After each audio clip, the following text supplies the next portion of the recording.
Go. All right, welcome back to the Deep Truth Symposium, Visionaries Speak Out. My name is Tom Kiely, and I will be your moderator for this panel that we're about to begin. The panel is entitled Confronting Oligarchy, Resisting Full Spectrum Dominance, and it's a very important subject. And to begin our discussion for this segment, we're going to go to Dean Henderson, an activist who is into self-sufficiency and can speak to us a great deal about big oil, big banks, and so forth. He's a regular on Press TV, RT News, the Syria Times, and others. Let's welcome our first speaker for this panel, Dean Henderson. Well, thanks, Tom, and I want to thank Kat McGuire and all the folks at Deep Truth and No Lies Radio for putting this conference on. It's very important that we continue to develop an awareness of the reality that's going on in this world. You see, we've been living under this virtual reality, this fragmented reality, and it's not just since the internet came along. It's a long history of these perpetrators who have deliberately fragmented our understanding of reality. And I just wrote a book called Illuminati Agenda 21, The Luciferian Plan to Destroy Creation. This explains all aspects, including the spiritual aspect of this war that we're engaged in of good versus evil. But today I'm going to focus on the political economic perpetrators of this fragmentation. And it goes all the way back to Samaria. David Icke has brought this to light more than anyone else. The Sumerian clay tablets, for a long time, they're the oldest written history that we have from human beings. And these cuneiform tablets for many years were taken as metaphors, but along came Jeremiah Sitchin, and he had translated these literally. And what these tablets told us was something very amazing, which is that these Anunnaki aliens came to Earth in Sumeria and basically enslaved the Sumerian culture, did DNA experiments to create slaves to work in their gold mines, first in South Africa, but in other places, because they wanted to fix the atmosphere of their own planet, Nibiru, Planet X, or the Dark Star, and the Sirius system, which had its ozone layer was decimated, and they needed gold flecking to fix it. One of the most astounding revelations of the tablets was that they were forced into agriculture from hunting and gathering, subsistence lifestyle, which was the Garden of Eden, which was what we were meant to do, hunting and gathering. Very simple, 8 hours a week of work and a life of leisure and not too much trouble, and very sustainable in the real sense of the word, not in the fake sense of the word that these Agenda 21 people are using to herd us into their police state. So these bloodlines, there were some hybrid bloodlines that remained. They took over in Babylon and Ur, the cities, the city-states of, fornication and debauchery that we all know of Babylon. And they used these people to feed their cities through agriculture. And this was in Mesopotamia along the Tigris and Euphrates River, what is now modern-day Iraq. Most of the artifacts are in the Bosphor region. So this is one of the big reasons that in 1990 we prosecuted the Gulf War, not just the oil, but the fact that there was people catching up to the real history, putting the fragments together of a real history of humankind, and they had to rope off this area. Then in 2003, in March, when we invaded Iraq, the very first place before we even went to the central bank of Iraq, which was privatized and put under the Rothschilds' hands, we went to the National Museum of Iraq, and all these artifacts were looted, supposedly by thugs, but actually by the elite, and they're now in the museums all over the world of the elite. Again, fragmenting and hiding this history from us. So these people went on to Babylon and Ur, and then went to Egypt. They formed the Grand Lodge of Cairo. They lied to us all about the pyramids. In fact, these were probably built by the Moors. The Sphinx was there before any of these people showed up. They topped them off. But these were actually free energy. The pyramid is part of a free energy grid that was set up by ancient people to run things on free energy. Michael Tellinger is probably the foremost researcher in this area, and I'd recommend everyone check his work out as well. So they formed this Grand Lodge of Cairo in Egypt, and why they did it was they wanted to hide who we were from ourselves. In other words, we used to have 7 senses, one of which was we could talk to our ancestors and animals, we could telepathically communicate with people, these kinds of things.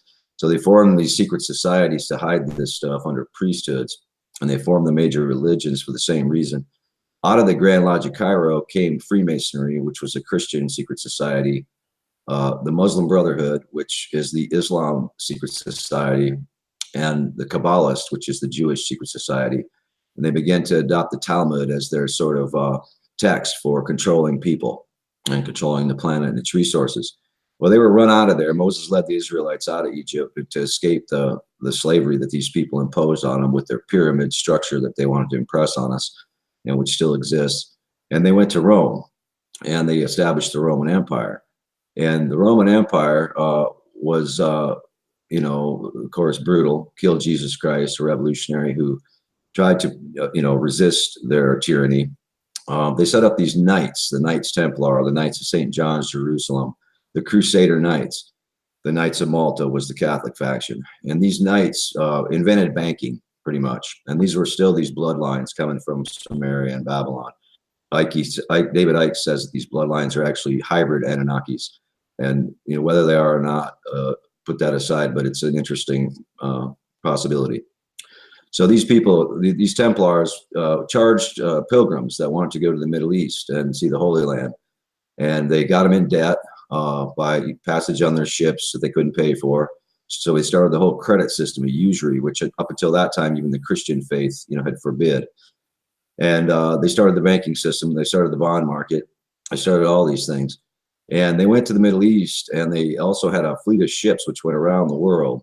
And this black nobility pilfered, looted, and raped indigenous culture all around the world, from the Aborigines to the Native Americans to the Incas, the Aztecs, the Mayans, just everyone. Took all their gold, took all their diamonds, took all their gems, and then they assigned value to these things, which had no monetary value before. But now that they had all these things in their possession, they assigned value to these things, and they put a standard on these things and a high price on these things. They also stole the spiritual knowledge of these people, and they hid it again from us in these secret societies even further. And then they used the knowledge of nature. They use the knowledge that they know is reality, is not virtual reality, but is reality, against us. So the Roman Empire spread out, the black nobility spread out. They conquered all the areas of Europe. The Habsburgs were prominent. They're still the kings of Spain, Portugal, Belgium, many, many countries. The Habsburg family, by the way, which has the spear of destiny, which killed Jesus Christ. The biggest secret they're guarding in all of this is the Sangreal, the royal bloodlines, which they believe they have this royal blood. They actually believe that they tried to tell us a few years back they're related to Jesus Christ, which is a total crock. But they believe that they have this royal blood. What it actually is it's probably Anunnaki blood that separates them from us and gives them the right to rule over creation in their Luciferian fallen angel version of reality. So these black nobility spread out across Europe during the Roman Empire. Well, about the 12th century, Pope Clement and the French government started to see the dirty tricks of these Templars and the black magic they were using and the theft they were doing all over the world, and just the brutality of these people. And they said, you know what, we've had enough. So Pope Clement actually burned Jacques de Molay, a prominent Knights Templar, at the stake. And to this day, there's a de Molay Society in the United States, and it's for the children of Freemasons. That's what they call it, the de Molay Society, in his honor. Well, when that happened, the black nobility kind of scrambled, and they realized they were under attack, and they've been kind of found out. So they signed the Magna Carta in the 12th century. And under this agreement, they decided they were going to move to a safer location away from these people. And it had to be an island. And so they chose the British Isles, because the British Isles are very rocky coastline. The ships are hard to get in there. The Templars already had a pretty formidable navy, pretty formidable fleet of ships, and no one else really did. And so they figured that's where they could be safe. So they moved into Scotland and later on down into the city of London. And the city of London was founded under the Magna Carta Agreement, which was an agreement among the black nobility of Europe, not among nation states. When we think about slavery, when we think about things like that, it's not so much that, the Portuguese slave traders or the British slave, which one was less brutal. There's always that conversation. It's just another big lie, because the slave trade was run by the black nobility. And yeah, they did it through different countries, using different countries' resources, ships, men, women. But it was always for the crown's benefit. Even Christopher Columbus was a banker, and they were all bankers, and they were all loyal to the crown, the black nobility. So this black nobility moved from Rome and they set up in the city of London in about the 12th century. About 1350, they came up with these city livery companies. The livery companies are very important. It's a very strange thing, but these are very strange people. It's funny how they say we're the crazy people, the conspiracy people, but these people, I'll tell you what, you start looking at them and there's some really freaky people. So they started these livery companies. The Mason Guild became the most prominent. These were guilds, and the Mason Guild, of course, became the most prominent. So the city of London is this 1 square mile entity. It's not part of the UK. It's not part of Britain. It's not part of London proper even. It has its own Lord Mayor, it's called. It has its own committeemen. It has its own aldermen. It is free from democracy. There is nobody in the world legally that can change what goes on as of right now in the city of London. So they set this thing up under the Magna Carta and they said, okay, here's where we're going to operate. So these livery companies became more powerful. About 1688, William III, William of Orange, he married into the British royalty. He was from the House of Orange, the Dutch royalty. The British and the Dutch were the first to really consolidate. That's why you had Royal Dutch Shell. That's why you had the East India Company, the Dutch East India Company, out of which Royal Dutch Shell emerged as really the first multinational corporation in the world. They found oil in Baku in Russia, in what is now Azerbaijan, and they found oil in Indonesia, thus the word Shell added to the name. But it's definitely royal, and it's still to this day, Victor Rothschild and Queen Beatrix of the Netherlands are the biggest 2 shareholders of Royal Dutch Shell, which, by the way, got the first contract when U.S. forces were sent into Iraq, died. We paid the money. We paid the blood, and guess who got the first contract? Royal Dutch Shell. Second contract went to British Petroleum, by the way. So these countries, these countries are being used. In other words, the United States is more or less part of the big lie, part of the perception management, the virtual reality we live in now is that the U.S. is the superpower. But the U.S. is a Hessianized mercenary army for the city of London, I maintain. $24 trillion debt, countless boys dead. And we get the reputation of this bully and and to the point where even the left and even the conspiracy left, you know, they get to hating America. But this is what they want, you see. This is what they want, because it deflects attention from the real perpetrators, just like they did in India to pit Hindu against Muslim and, you know, the British and stuff. So these livery companies set up. William of Orange in 1688 set up the Bank of England. The Bank of Amsterdam was the first private central bank. They did that before. And then they went to England and they set up the Bank of England. It sits in the city of London for sure. It has its own Freemason lodge, number 636. Lloyd's Bank also has its own Freemason lodge. It's called the Black Horse of Lombardy Street. Lombardy Street was a long-time hangout of the black nobility where they did all their commerce on Lombard Street. Lombardy, they call it. Even the Mansion House where the Lord Mayor lives has its own Freemason lodge, and it's the most powerful in the city of London. And this is all within this 1 square mile. It's called the Guildhall Lodge, the Guildhall Lodge. So the Lord Mayor is actually considered the master of the lodge. And the freemen, they say it's freemen that run the city of London, but it's code for Freemason. You have to be a Freemason to be an alderman in the city. And I know one case where a gentleman was elected by 80% of the vote by the entities. By the way, who votes in the city of London for these aldermen and councilmen? The people and also the banks. And every major bank in the world has an operation there. And this is where all the derivatives trade from, every single one. So the banks actually get to vote. So HSBC gets a vote, Barclays gets a vote, JP Morgan Chase gets a vote in the election of these congressmen and these people. But the employees of the bank, they don't even know who they're voting for. It's just the bank, it's the institution. So this word free is something we have to deconstruct. You know, Freemason, free men, free trade. Free trade is an idea that comes from the city of London. It's based on the East India mercantilist model, which the United States fought a revolution against. And the reason the Boston Tea Party happened is not because of some right-wing revolt against taxation. It was a left-wing revolt wanting tariffs, wanting 100% tariffs on the East India Company's tea being brought in and subverting our own domestic economy. And free trade does just that, and globalization has done just that. And in 1992, there was a big move where, you know, the United States up until about the late 70s didn't even allow corporations, U.S. corporations, to hold overseas assets in dollars. They didn't allow it unless it was to bring in, unless it was for trade, directly tied to trade, bringing in goods, exporting goods. but otherwise they couldn't hold these dollars overseas. Well, the City of London came along and started the Eurodollar market.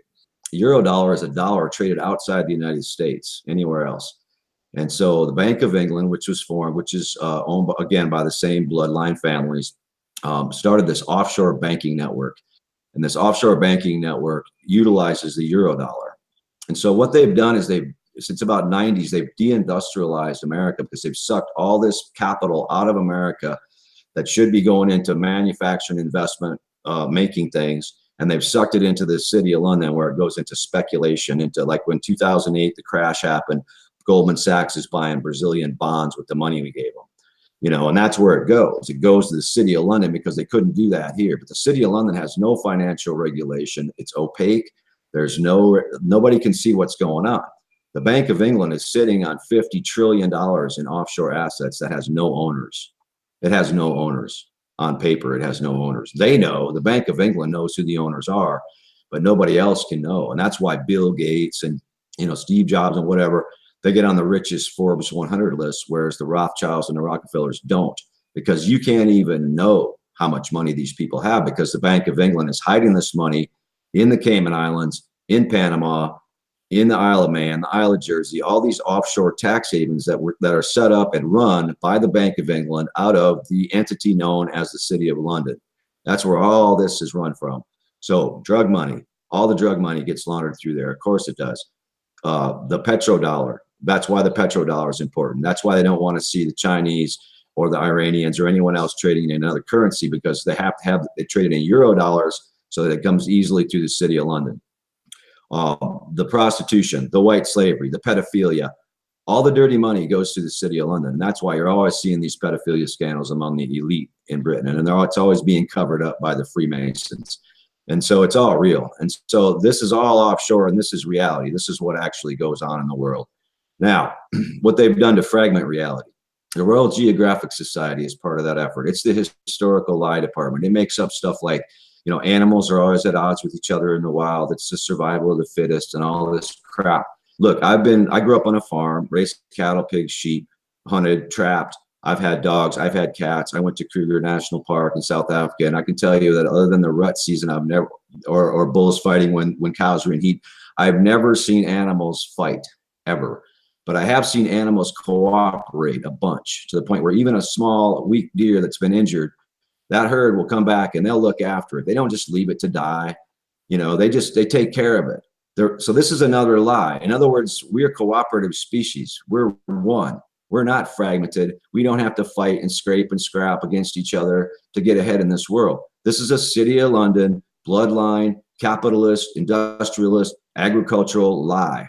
And we have to deconstruct it, and we have to become one again. We have to become whole again by looking at these things.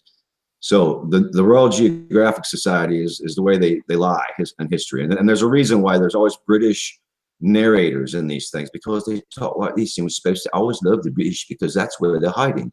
And we're supposed to love the Italians too, because that's the Roman Empire. And so we're all supposed to visit Tuscany, and we're all supposed to study Egyptology. Well, that's the same reason, because this is where they came through and came from. And they want us to always be enamored and love these places, so we don't suspect that this might be where it's coming from. So the financial manipulation, they actually send their stuff to the Bank of International Settlements. And that's at the very top, even above the Bank of England in the end. And that's why Switzerland is in the mountains. And that's why Switzerland is not part of the EU. It remained aloof from it, because these people come from this Hittite herding thing where they like to herd us into unions and agreements and things, but they always stay separate. And I maintain this is why Brexit has actually been engineered by the City of London. And it's not a liberation. It's not a good thing, because they want to get free from more and more, from the EU's version of democracy, because the EU now is talking about bank regulation. More EU members are against Israeli occupation of Gaza, things like that. So now the City of London wants to be separate, along with the Swiss. But if you look at Basel, Switzerland, where the Bank of International Settlement sits, it's halfway between London and Venice, which is the Venetian, Genoese banking families, which carried over into London and ran the Holy Roman Empire. So this is very convenient for these people to have it in Switzerland, this repository. And there's about 8,000 people, according to Ronald Bernhard. He's an Illuminati escapee banker who was working in the dirty money department for these people. And he says it's about 8,000 people. You know, John Coleman wrote the committee of 300. He says about 300 people. I tend to think it's more like that. It's probably less than that, and we'll get into that here a little later. But anyway, so that's where they bank. Now, as far as the news, it's the BBC out of Chatham House. Chatham House is really the central, ground central for all this stuff. BBC is the worst news channel in the world. It'll lie to you every single time, and it not only lies, but it flips stories 180 degrees on their head and tells you exactly the opposite of the reality that's going on. It gives you a virtual reality, a perception management tool that they use from the City of London. The other one is the Tavistock Institute, which is funded by the Bridge Fund of the City of London. This is where you get George Soros coming in. This is where you get the orange revolutions, the rose revolutions, the phony Black Lives Matter, which is confrontational instead of cooperational. This is where you get the Open Society Foundation and all of its tentacles tried to overturn the election in Zimbabwe, tried to overturn Kosovo, and help the Kosovo drug trafficking people take over that country, divide Yugoslavia because it was a socialist, successful country that sold tractors and stuff on the market to people, just like Iraq was doing, another socialist country. The Communist Party just won the election in Iraq, by the way. People don't even know that here because of the perception management. But the Tavistock Institute is also what plants bad ideas in the left, like transgenderism. Have nothing against any of that, but it's an agenda now, and it's a stepping stone to transhumanism, where we're going to be turned into robots with this 5G network coming up. So this has become an agenda of the left, which turns a lot of people off to the left. On the right, they're inculcated with racism and white supremacy. So they keep both left and right. They put these bad ideas in both sides. And the Tavistock Institute is where this all comes from, and they've become really masters at social engineering. So of course, the Bank of International Settlements includes the Federal Reserve, our own Federal Reserve, and it's the same owners, and they own the Bank of International Settlements is sort of the central bank for the central bankers, for the bloodlines. So they own every central bank in the world except Iran, Syria, Cuba, North Korea, Sudan. I've heard Bolivia now, possibly Russia, and Abkhazia might be on that list as well. So education, you have Cambridge, you have Oxford, you have the London School of Economics, where George Soros graduated from. Bill Clinton was a Rhodes Scholar. The Rhodes Scholars are named after Cecil Rhodes, who was an emissary of the families of the bloodlines that went out, and he went to Southern Africa to colonize that area, where the Kuhn Loebs came to America, where the Warburgs were given Eastern Europe, and where different people are given different parts of the world to sort of run. And that they did this all through the Business Roundtable in the early 1900s. They call it the Business Roundtable. They set this thing up, and that's where the Knights of the Round Table come in, because they still utilize these knights. So in 1913, Woodrow Wilson did some really bad things. And I'm going to now turn to America and what's happened to us because of the City of London. He took the tariffs off. He took all the tariffs off. Up until that point, we were 100% financed by the tariffs put on these big mercantilist companies. And he took those tariffs off, and so we were unprotected. Then in 1913, the Federal Reserve was passed, and it was passed surreptitiously on Jekyll Island, as David Griffin has written extensively about, and many others. There's 8 families that own 52% of the Federal Reserve. It's the Rockefellers, the Rothschilds, the Kuhn Loebs, the Goldman Sachs, the Warburgs, the Lazards, the Israel Moses Saifs, and the Lehmans. And the Lehmans now have been merging with the Oppenheimer family. This is the Rio Tinto, Anglo-American Gold, De Beers Diamonds bunch, which the Rothschilds also own a big chunk of. These 8 families own 52% of the New York Fed. It's the only Fed that matters because that's the open market committee where they set interest rate policy.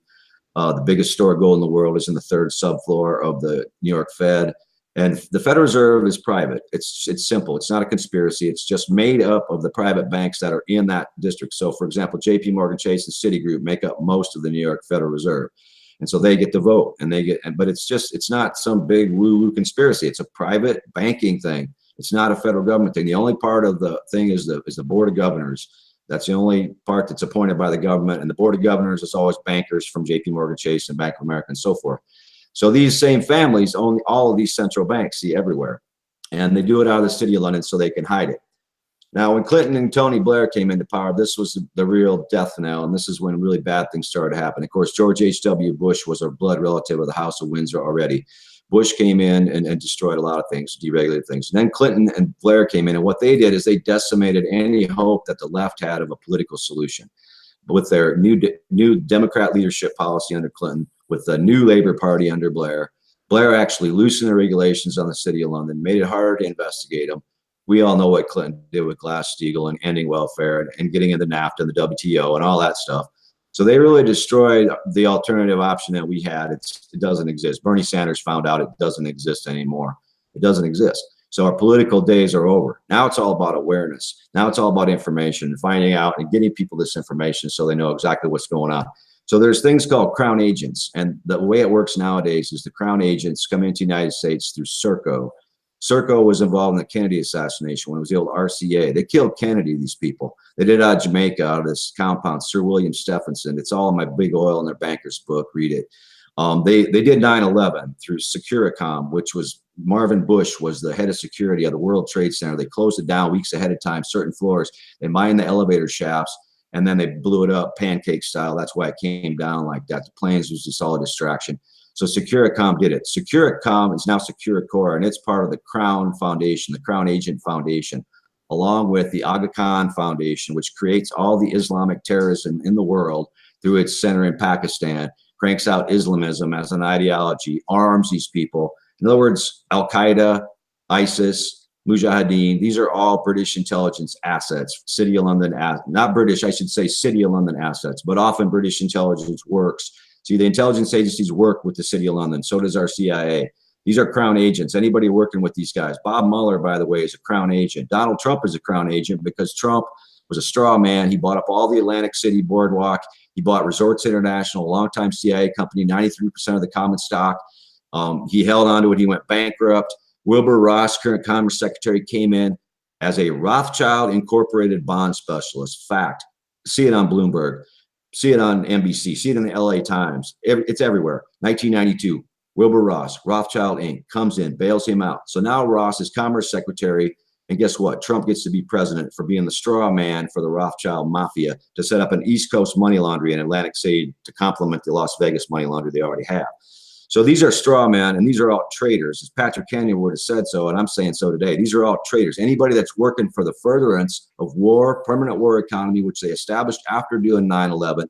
See, Securicor also has 52 airport security contracts, air traffic controller contracts. They have contracts with the U.S. Army, U.S. Navy, U.S. Air Force, with the NSA. So they're sitting there monitoring everything we do. And Trump was right. They were monitoring him. The GCHQ was monitoring him. They were monitoring Clinton. They monitor everybody. They monitor all of us through these crown agents. Now, in the U.S. government, there's this thing called Senior Executive Services. And this is how they get into the government. And they have contracts with USAID. That's how the White Helmets get funded in Syria. But see, the British, the City of London starts the wars, makes money, and then they hone in and get the contracts to fix things. Their oil companies get the contracts. Their defense companies like Lockheed Martin is a crown agent. It's not a U.S. company. Check out the stockholders. It's a crown agent. So is Unilever. So is British Aerospace, BAE. So is British Telecom. Tate and Lyle, the big sugar company that ran the slave trade. And it's all in this crown agent foundation right now. It was privatized in 1995. The leader of this Kushel guy was the former IMF World Bank chief. Because, see, the IMF scams all around the city, too. They lend money to the poor countries. In exchange, they say, you have to set up an export processing zone so we can do our free trade thing through there. The corporations get subsidized. They bribe some elites. The elites take their money, put it back in the City of London, many times even moving to the City of London as an address. I mean, the City of London is literally an address for the global oligarchy. I mean, this is what we need to focus on. This is the awareness that we need to have right now. We need to get off these petty issues like, you know, oh, it's this or it's that, or it's environment's getting, everything is getting trashed, but it's getting trashed by this entity that's lying to us, giving us this perception management, virtual reality view of the world, which does not exist. You know, people need to get off the internet. This is what we need to use it for. But the internet was created by DARPA, Defense Advanced Research Project Agency. It was started as a low-frequency weapon at Lawrence Livermore Laboratories. It was probably what was used in 1990 against the Iraqi troops when we first went in, and they all just fell down and died. Nobody could figure out how we did that. They pushed them into mass graves. This was a low-frequency weapon. The same weapon is now in everyone's homes, trying to accelerate the virtual reality, the augmented reality, the move to a transhuman agenda where they really shut our awareness down. So everyone needs to get outside, and everyone needs to start understanding how the reality of the situation works. And if you observe nature, you'll understand it. But other crown agents include Kissinger, Henry Kissinger. You know, he's the one that said, you know, we need another Pearl Harbor. and they're that, you know, with the PNAC crowd, the Project for a New American Century, who are all Crown agents, Bill Kristol, Paul Wolfowitz, you know, all those guys, Richard Pearl, they're all dual Israeli citizens, a lot of them, and they're Crown agents. And Israel itself is a Crown agent. Israel is not the main focus we should be focused on, because Israel was made 1917. It was created by the Balfour Declaration, written by Alfred Milner to Lord Walter Rothschild, the Round Table. This is the Round Table. 5 years later, they do the Treaty of Jeddah, and they set up the Saudi regime, the House of Saud. Again, a kingdom. See, it's all about kingdoms. Where you see kingdoms, it's trouble. It's not democratic, and it's bloodline. It's related to bloodlines or minions of bloodlines. We have to understand that this world is being run by a global oligarchy. It's not the United States. It's not even London, the country. It's not the Israelis. No, it's a global oligarchy, and their address, I've just given it to you, is the city of London. So let's start focusing on the awareness, because the days of politics for us are gone in America. We can't change this thing. The only way we're going to change it is we have to have a critical mass of aware people. And when that happens, reality dictates that these cockroaches will run from the light. They'll hide in the dark. We can lock them up easily, and everything's going to be okay. So don't live in fear. That's where the Luciferians want you to live. And fragmentation of your mind. Live in a holistic one view of reality, where we're all one. We're all one with nature. We come together. And once we get that awareness, poof, it's all better. It can be better by breakfast time tomorrow morning, I swear, people, if we just get enough people to be aware of reality and aware of the perpetrators that are giving us this false reality. So thanks very much for having me.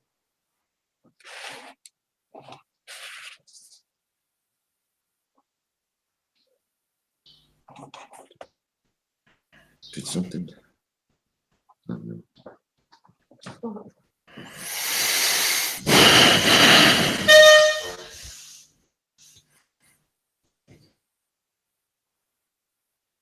Okay.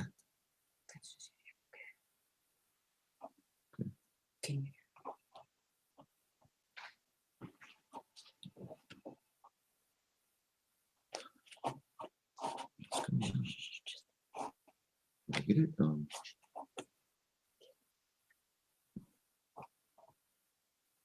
Click on whoever seems to be talking. Yeah. Click on. The camera. No, that's you. Okay.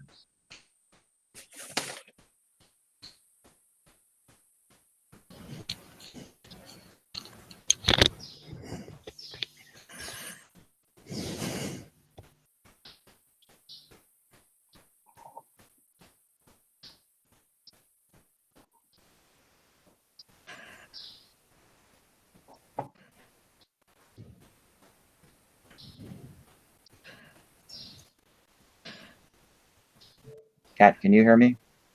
Yes, and I don't hear a thing Tom's saying. Yeah, I know that. I was trying to get you to go ahead and introduce the next speaker, please. Okay.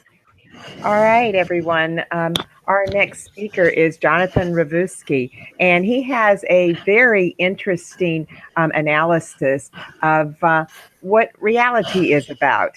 He's created something around the whole concept of Roger Rabbit, that old cartoon character. So it's interesting where he takes it. Jonathan is living in Barcelona now. He has an interesting background. So I invite you now to listen to Jonathan Revusky from Barcelona on reality versus simulation, deconstructing Roger Rabbit narratives. Take it away, Jonathan. Okay, can you hear me? Yes. Okay, well, when I was first invited to give this talk, I had mixed feelings. On the one hand, I was immensely flattered, really I was, but also false modesty aside, I thought I did have some useful observations to make about propaganda narratives. If I thought I had nothing to bring to the table, I would have declined the invitation. I did have some deep-seated fears, though. I'm not a very experienced public speaker, and I was thinking, I was a bit worried. How shall I put it? I was worried that I might suck. Well, I suppose I'm not the first person to have that fear, as you could relate to that. But, we must face our fears, and I was very determined not to suck. So I set about the task of putting together a talk that would be thought-provoking, witty, entertaining. That was the idea. But as days went by, I found I was getting very blocked. The voice in my head kept saying, don't suck, whatever you do, don't suck. It turned out that this was not very helpful, and I was just getting more and more blocked. Well, finally, the way I got unblocked was via radical shift in perspective. I inverted the whole question. Instead of thinking about how not to suck, I thought about it this way. Suppose I really set out deliberately to bore the living shit out of you. How would I go about that? Well, could I do a good Noam Chomsky impersonation? Well, I don't think that's an option. You know how 007 James Bond has a license to kill? Chomsky also has that. Well, not with a gun, which would be more merciful. He's licensed to bore you to death. I think he keeps it in his billfold next to his driver's license, but I don't have that intellectual icon mojo, so which is just as well, I suppose. But seriously, one thing that I would consider to be pretty boring would be to drone on for 30 minutes in some very nerdy, geeky way about why various propaganda narratives are not truthful. 9/11, Kennedy assassination, start going on about the trajectory of the bullets and the head wound, and well, to be clear, I don't mean to say that there's no place for that, but it has been beaten to death, and I personally don't have anything new to bring to that discussion. I also don't think it would be of that much interest for my audience today, some litany about all these various propaganda narratives are not true. I just assume that you guys get that. Lee Harvey Oswald, Osama bin Laden and the 19 hijackers, Alibaba and the 40 thieves with their flying carpets. But by the way, there is no political movement in the Middle East that has the slightest interest in massacring some random homosexuals in a gay bar in Orlando, Florida. Just as, for example, I'm pretty sure of that. It'd be like, kill a commie for Christ, kill a queer for Muhammad. It's all bullshit. We get that. At the very least, this talk is based on the presumption that we do. You see, at this point in my own development, that these things are false is not that interesting to me. I'm well past that. Nowadays, what fascinates me is how the matrix, the propaganda matrix, this massive machine that exists to maintain this entire fraudulent edifice, how does it work? You have these stories that if you examine them at all closely, have zero factual basis, yet they acquire this presumption of truth in people's minds. I know they do because I believe these things myself for most of my life, and probably just about everybody I knew believed them as well. I stopped believing at some point, but I'm not exactly sure why, to tell the truth. Now, it's not like I'm presuming to give you some pat answer to these questions either. It lies sort of at the nexus of various fields, psychology, culture, though I increasingly feel it's largely about narrative, how storytelling works, myths, legends. Now, one thing about belief in these things is that we don't know for sure who actually does believe. We just know who says they do. They may or may not believe. After all, it's understood that if any mainstream public figure stands up and says he doesn't believe certain things, that's career suicide, right? Let's consider a specific case. There's this guy, Jeffrey St. Clair, a current editor of Counterpunch. About a year ago, he wrote some rant there about so-called conspiratorial left, also called these people deep staters.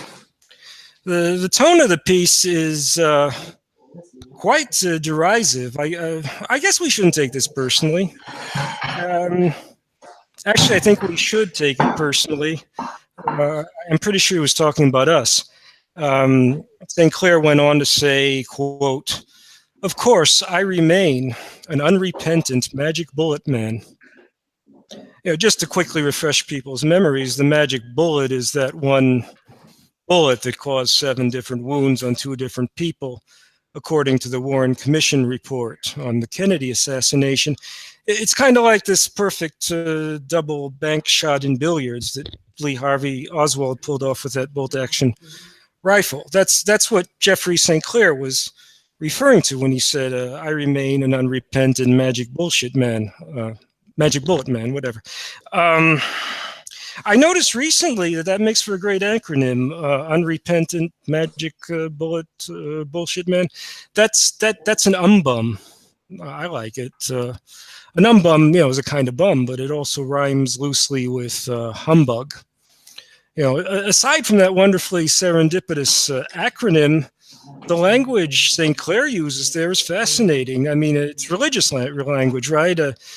Well, the guy's still alive, so he could still repent, even on his deathbed. And then we could forgive him, I guess. Well, I wouldn't forgive him. I mean, the hell with that. But some of you are more Christian, culturally Christian maybe. So you could forgive him. I mean, if he repented, that is, begged for forgiveness. It doesn't look like that's happening. For now, he's a still unrepentant magic bullshit man. That's some bum. I know this is a serious setting, but nobody said it was against the rules to have a bit of fun. Anyway, I like this umbum term, and I hope nobody objects if I use it henceforth to refer to these people. We know which people we're talking about, right?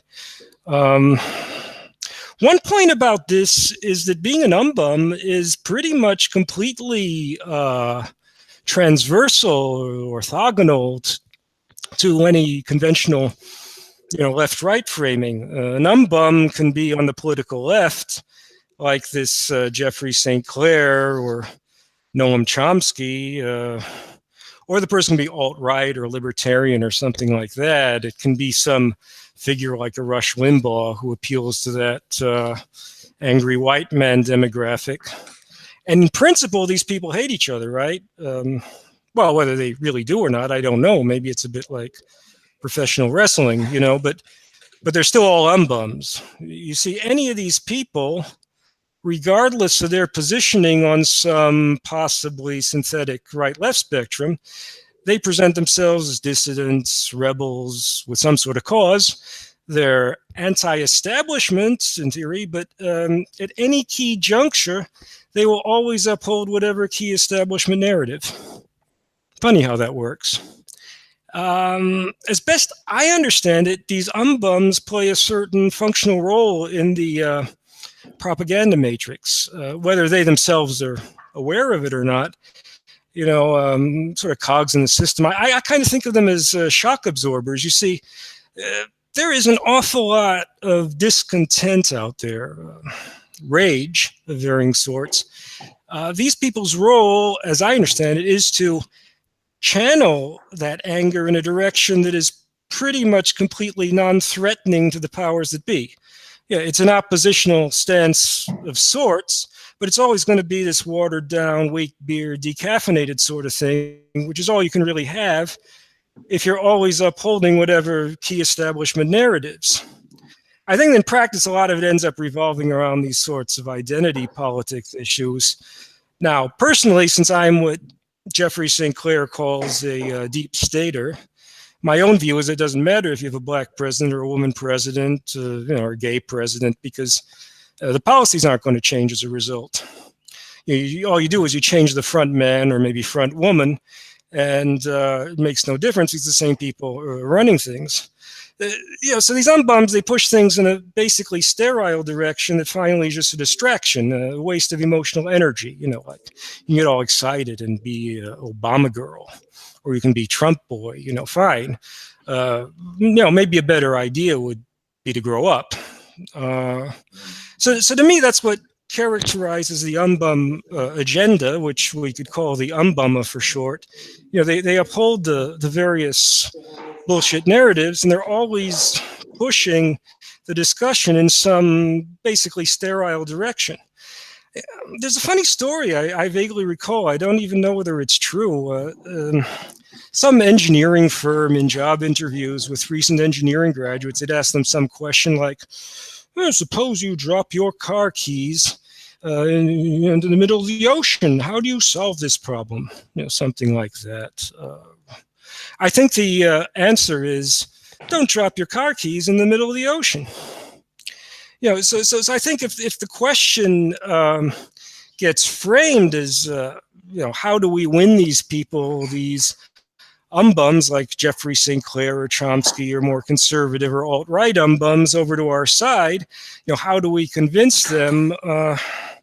I think the situation is kind of similar. You're not going to win these people over any more than you are going to retrieve your car keys from the middle of the ocean. Forget about it. I mean, you only have to observe a prominent umbum in action, like Chomsky when confronted by 9/11 truth, to realize that this is pretty hopeless. It's just these endless sort of blowhard tactics.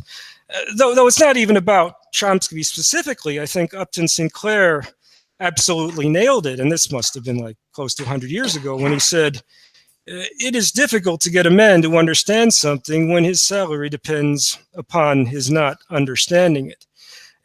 People just get so invested in these false narratives that at some point there's basically zero possibility that they ever will recant. So they become umbums, unrepentant magic bullshit men.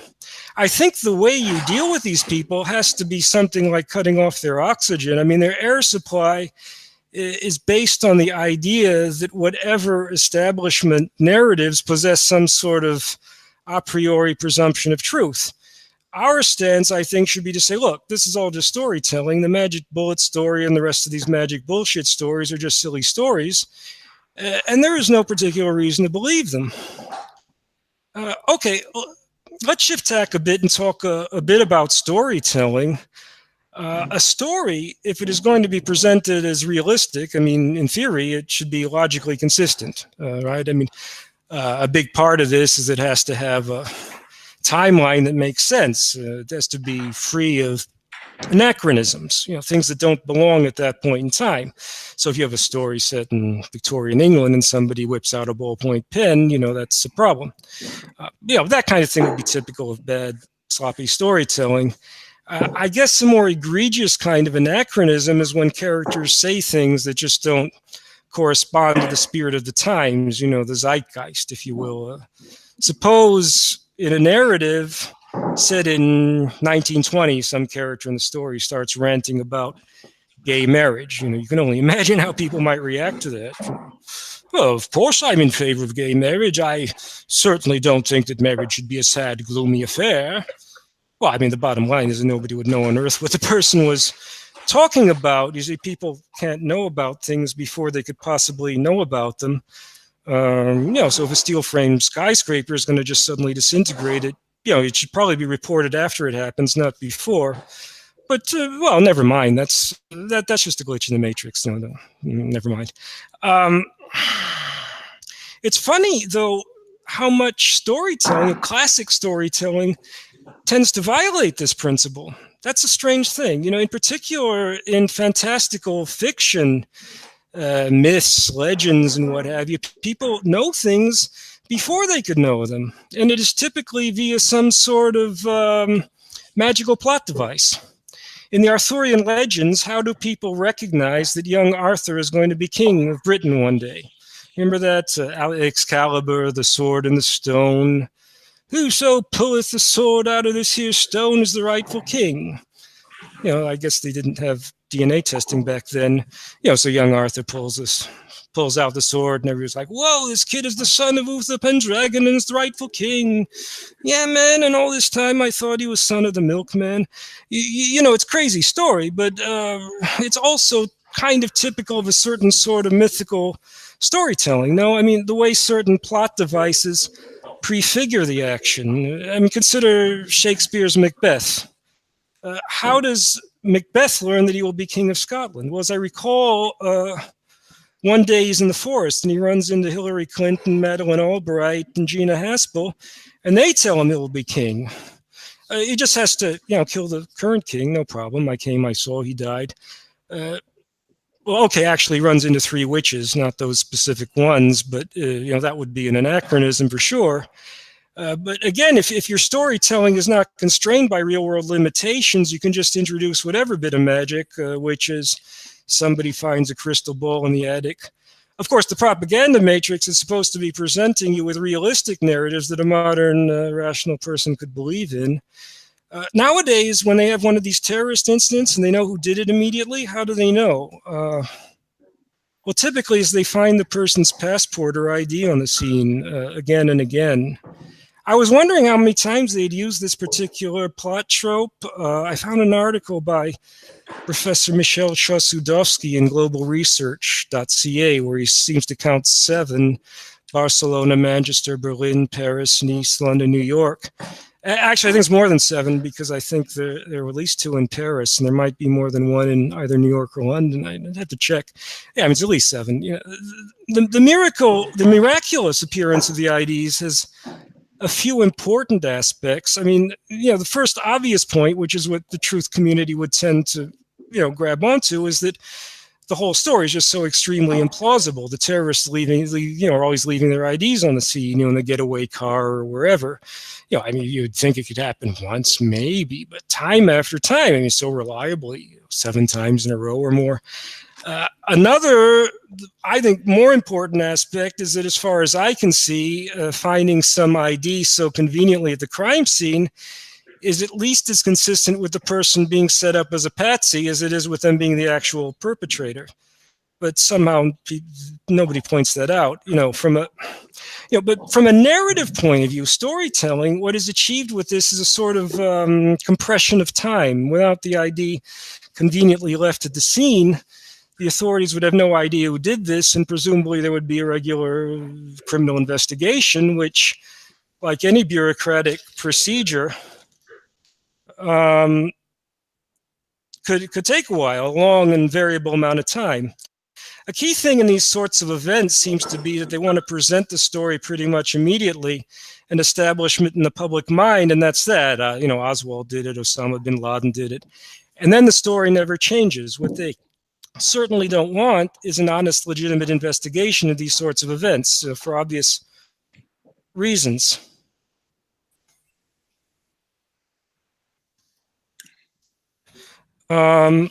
A funny thing, by the way, is that the red pill in the Matrix is also a magical plot device that compresses time. It moves the plot along. If there was no magic red pill, how is Neo supposed to figure out there's a Matrix? I mean, that's kind of intriguing. I guess it would be some complex psychological process, you know, but how would they narrate that in a movie? Finally, if you think about it, it becomes pretty much inevitable that the story would introduce some such magical plot device. You know, we want to get on with the story, get to the slick martial arts scenes. So the story writer just says, okay, the heck with all that. There's this red pill scene, he takes it, and the plot advances to the next stage. The red pill is not really an explanation of anything. Sometimes in these terrorism narratives were presented, the patsy is said to have self-radicalized. What on earth does that mean? It's just some bullshit term they made up. You could just as well say the person took a red pill or they ran into Hillary Clinton in the woods. So if you look at this problem of the indestructible IDs, it's actually just a storytelling device like the red pill. How do the authorities identify the terrorists? Are we going to tell some complex story about how they deduced this? No, the terrorists left their ID yet again, and we knew who they were the very same day. To anybody who's paying much attention at all, so many of these things have telltale signs that they're nothing more than contrived storytelling. So now I reach a stage where I feel I can finally say something that's practically useful for truth-oriented people, though it behooves me to express it delicately. I've noticed that in the truth community or various truth communities, what they typically do is that they accord the mainstream narrative some initial presumption of truth. And then they gradually pick it apart by showing all the logical and factual inconsistencies. That's what David Ray Griffin does in The New Pearl Harbor and so on. My intention is not to denigrate his work or other people's in saying this, but maybe this is not the best way of going about things. It may be frequently be a very long, tortuous way of getting where you want to go. I think where you want to go is to reach the understanding that these things are just stories. I don't know how clear my point is on that, and I was looking for a way to explain the idea. You know, I already mentioned these Arthurian legends, Sword and the Stone. That's an interesting case to examine. As best I can determine, these stories have, to all intents and purposes, zero hard factual basis. I mean, there's no documentary or archaeological record of a king named Arthur who ruled from a place called Camelot. It's all just storytelling, right? You know, so we could consider this little thought experiment. Imagine an Arthurian truth movement, scientists and engineers for Arthurian truth. You know, we've now got 3,000 qualified engineers and scientists who have signed our petition that the sword and the stone story is impossible. I am a professor of genetics at the University of Copenhagen, and I can tell you that pulling a sword out of a stone is not a plausible way of establishing somebody's paternity. You know, maybe there's a halfway decent comedy skit there, but there's a serious point here. You know, I put it to you, surely a normal person faced with all this would just say, come on, guys, you can save all this high-powered analysis. I already knew perfectly well that this stuff about Camelot and King Arthur is just a bunch of silly stories. Of course, you don't need a PhD in medieval history or whatever field to know this. What this little thought experiment also tells you is that, at least in some contexts, an ordinary person with an ordinary general education is perfectly capable of distinguishing between real history based on real facts and storytelling, which is what these Arthurian legends are, of course. Though they can see that in some contexts, in other contexts, not. Okay, I don't have much time. Let's talk about Roger Rabbit. That's a metaphor I use in my own writing over the last couple of years. It's an allusion to a movie from 30 years ago, Who Framed Roger Rabbit, in which cartoon characters and human actors interact in a very seamless manner. It struck me as a useful metaphor for talking about propaganda narratives. Yeah, I said these things are bad storytelling. Well, to be clear, it's bad if you're trying to create a realistic representation of the real world, but you know, that you've got these blatantly cartoon constructs inserted into what's supposed to be reality. But if you're just trying to entertain people, that's another matter. For me, I guess the pinnacle of realistic storytelling would be these great panoramic novels of the 19th century, like, War and Peace or something. And those things have a large cast of characters who are complex, realistic people. They're not perfectly good or perfectly evil, but that's high-end literature. The propaganda narratives we are being presented are, by and large, nothing like this. You have those fake beheading videos with characters like Jihadi John and Jihadi Joseph, who really are like cartoon villains. Unlike the aforementioned novels, you're being presented with characters and situations that really correspond to a cartoon world. I don't know when precisely it first dawned on me that Osama bin Laden, as he is presented to us, what he most resembles is some sort of villain from a James Bond movie. This Saudi multimillionaire who lives in a cave in Afghanistan, and from there he orchestrates these deadly terrorist attacks around the world. And isn't this just like a character out of a fantastical fiction? Hello.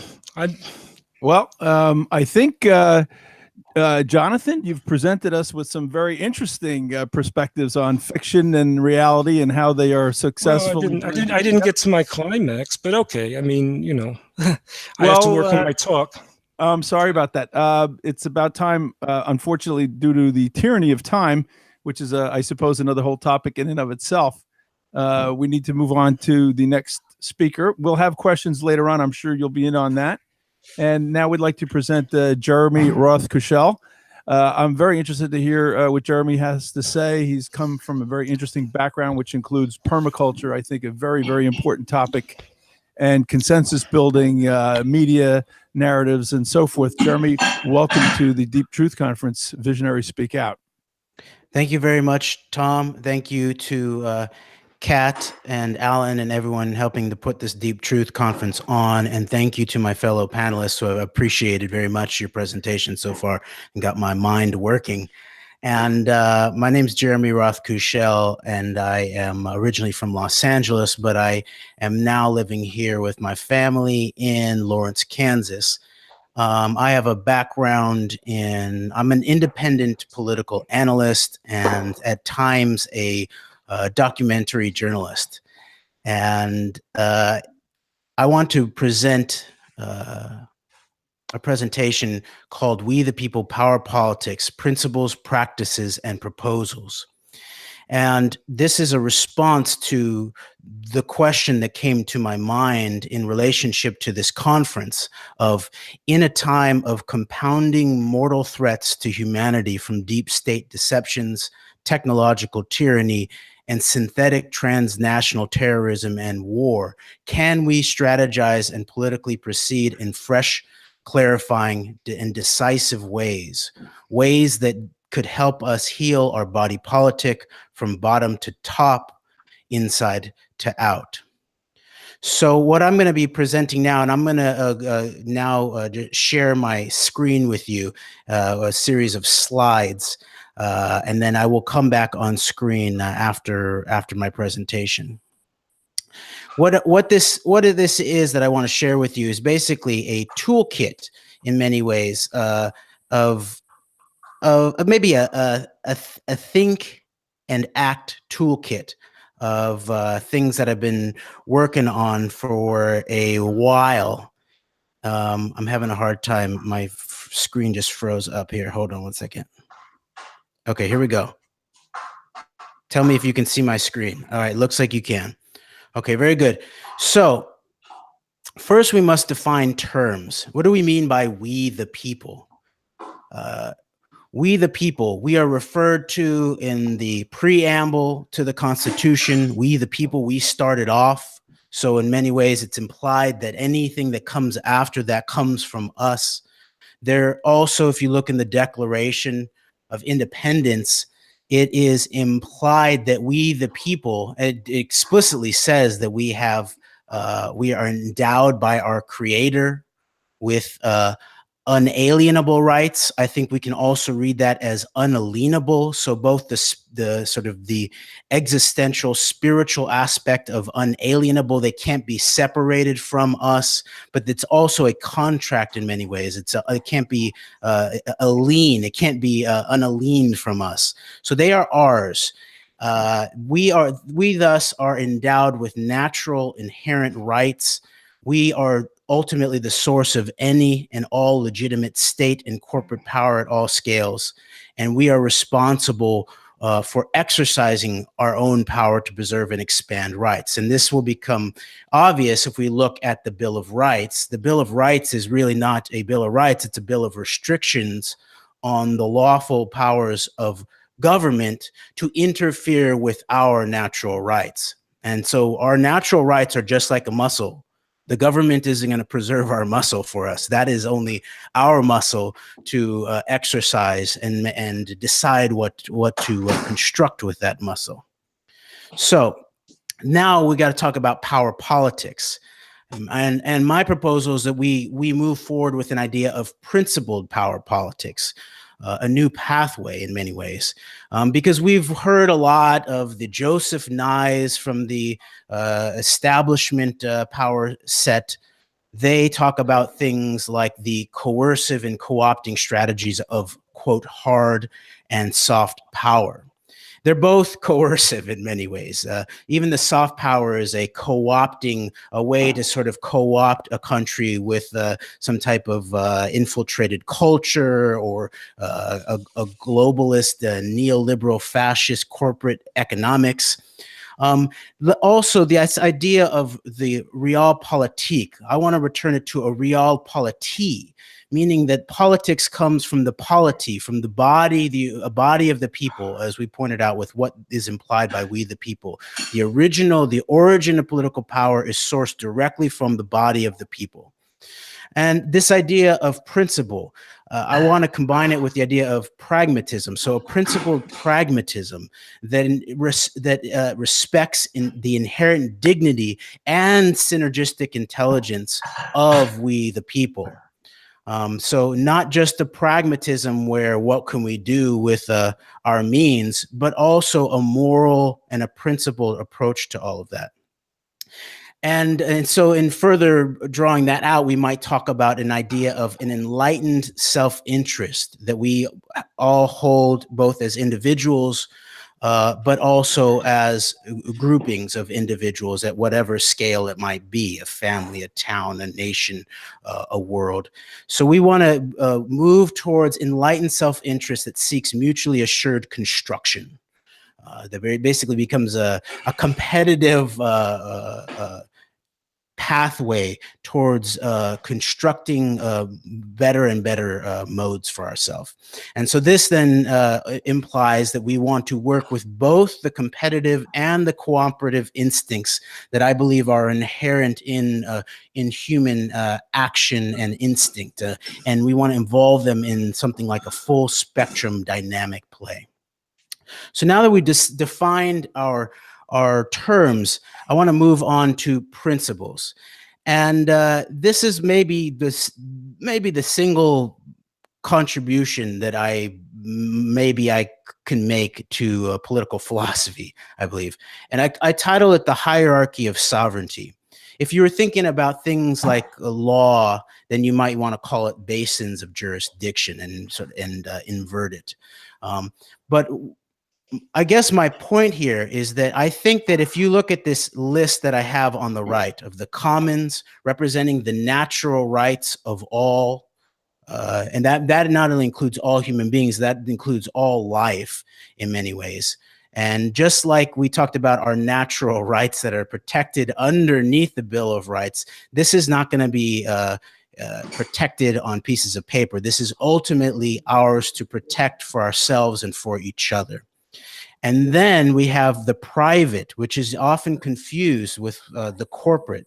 But the private is actually the idea of the natural rights of the individual or the individuals. And this, of course, is the doctrine of our home is our castle. Our body is belongs to us. There's a sovereignty inherent in the nature of being a living, breathing human being. Then we move on to things like legal rights, where now we're talking about paper. We're talking about things that might be called fiction, but fiction, of course, stories, as Jonathan has just told us, stories have material impact in the world, just as our laws do. So the public, this idea of the public, which includes the idea of the state, the government, this represents the legal rights of the many. At least it should. And that's the role that the government, the way that we should have it set up, should play in protecting the legal rights of the many. And then underneath that, we finally see the realm of the corporate, which represents the legal rights of the one or the ones who come together. So you, as an individual, can start a corporation with somebody, and it gives you a legal buffer that if your corporation does something that hurts somebody, then to me, it looks like the corporation could potentially be executed, but the living human being has some type of a legal buffer in relationship to the actions of a corporation. But we human beings are responsible for our specific actions at all times. So the corporate, and this, of course, is completely in line with the history of not only our traditions and our nation in many ways, but also the history of the corporation. The corporation came out of state jurisdiction, right? Look, Delaware. Why is Delaware so important? Because it gives a free rein to corporations in many ways. But if the state can give corporations charter, and ultimately people should look into the book, The American Empire and the Fourth World by Professor Anthony Hall. He goes into this history very interestingly and shows that the corporation as a concept was started with the idea of public benefit in mind. And so I think we need to reinstitute that, so that if any corporation is, let alone not benefiting the public, but is weaponized against the public, hurting, killing the public, then it probably should be legally put to death. So here I want to present this idea of a full spectrum principled populism, meaning across the entire spectrum of our politics, from what we call left to right or right to left. And I think that this is going to be very necessary for us to rebuild a politics, not necessarily a politics at the governmental level, but maybe we could get there if we start with a roots understanding of our fellow human beings and what motivates them. And so what I want us to do is look at the idea of deciphering the differences of horizontal understandings amongst different people, and then differences in their vertical value sets that's related potentially to their cognitive place in life, both as individuals and societies. So on the left here, we'll go further into it. This is comes out of an integral philosopher, Ken Wilber, and all of the philosophical concepts here that are not my own, that belong to other authors, belong to them. Me using these concepts doesn't mean that I believe in all of the politics or the implied actions that are given by people who use these concepts. For example, in terms of integral philosophy and Ken Wilber, in many ways that has been co-opted by people like the still unindicted, clear and present war criminals like Tony Blair and Bill Clinton, to supposedly represent some type of quote unquote third way of politics. So at the same time, just because evildoers use concepps or try to co-opt concepts doesn't mean that we, the people, shouldn't potentially look into them and see how they work. And so we're going to look into how this, on the left side here, how the internal and the external and then the individual and the collective are understood in different ways. And then on the right side, we'll go into this idea of a spiraling and pulsing set of stages of cognition that all must be valued and understood in relationship to a politics and a holistic healing of the body politic that will work. So going back to this idea of the differences in horizontal understandings, if you look at a lot of psychological studies, you'll actually see that a lot of the difference between people who consider themselves on the left versus people who consider themselves on the right, liberal, conservative, if you want to think about it in those terms, is about where they understand where you can change the world, or what the motivations are, what the explanation for people's circumstances, where it lies. And so people on the left tend to believe, and you can see this most obviously in things like socialism and Marxism, these kind of doctrines, but it exists also in progressives and liberals too, is that people are mainly defined by their objective circumstances, their material realities.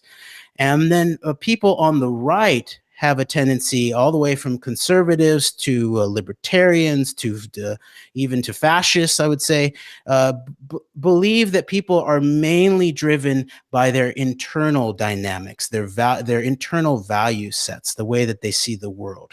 And so then this informs the way that people might propose how to make political change, for example, where people on the left would want to figure out how to change the material circumstances, rearrange the wealth dynamics, build new schools, these types of things. And then people on the right might believe more in the idea of values, in improving people's internal values and self-responsibility in a way.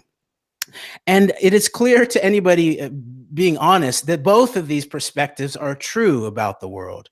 And if you take things to the extreme, you can find examples that obviously prove that to be true. I'm not going to go into that. And then also, if you go look from the bottom to the top, you're talking about the difference between the individual and the collective. And this kind of understanding, I believe, is even just helpful in thinking through different modes of epistemologies, basically. Because in the upper left, you see the individual subjective. You're thinking about things like self-consciousness, experience. It's the realm of individual spirituality, individual psychology. Then on the bottom left, the realm of the we, we're talking about the intersubjective, community, culture, cultural paradigms. In the upper right, we're thinking about the it, things like specific bits of science, or organisms, things, behavioral science, behavioral psychology. The bottom right, we're looking at ITS, the interobjective, sort of more holistic system sciences, network theories, environmentalism, ecology. So then also thinking through the idea of vertical values.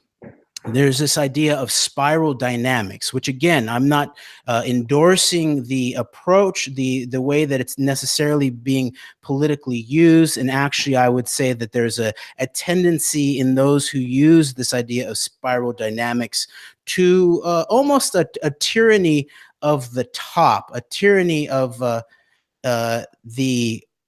sort of what they see as the most evolved mode of awareness. But that's not the way that I see this. I see this as much more an idea of an internal compounding set of values that all of us go through in our lives, and then probably all societies go through. And so I'll just run these through from the very bottom very quickly. The beige is the archaic, the instinctual, the survival sense. Then up from there is the purple, the magical, the animistic, the kin spirits. Red, power gods, the power god sense. Blue, archaic, instinctual, truth force. Orange, scientific advancement, strive, drive. Green, the sensitive self, human bond. Yellow, integrative. Flex, flow. Turquoise, holistic, whole view. And this talks about a jump to a second tier of consciousness. And many people would sort of insert a tyranny of the sort of the cognitive elite in that. But the way that I see it is that what's offered up by these, by the yellow and the turquoise, is that they represent some of the first cognitive awarenesses that all of these colors of consciousness actually are correct in their own way, and that we need to evolve them in full and healthy manners, because at every step of these cognitive stages, you can get to, evolve things like toxic mimics, where the shadow of either an individual or society has been not dealt with, and then it ultimately ends up creating an individual or a social monster. And so in all these levels, we see that there's shadow sides to this. And then also what we can see is that there's anchors and certain sort of, colors of consciousness in relationship to different political philosophies, the different parties. So I just want us to hold this in mind and to really understand that that this is not about left versus right, or people who are secular scientific materialists versus people who are traditional religious people. No, all of these people, if we were to say that, hold a piece of the truth that we all need in order to make progress altogether. So this is the idea of value, all values, and I'll let this go for now. So then I want to introduce a concept of the idea of political permaculture, that this is how we might approach holistically healing our body politic. And permaculture is often thought of as a gardening approach to gardening, which it is too. In many ways, the garden, the farm, the land is really the laboratory for understanding, for strategies that actually work in both visible and invisible realms.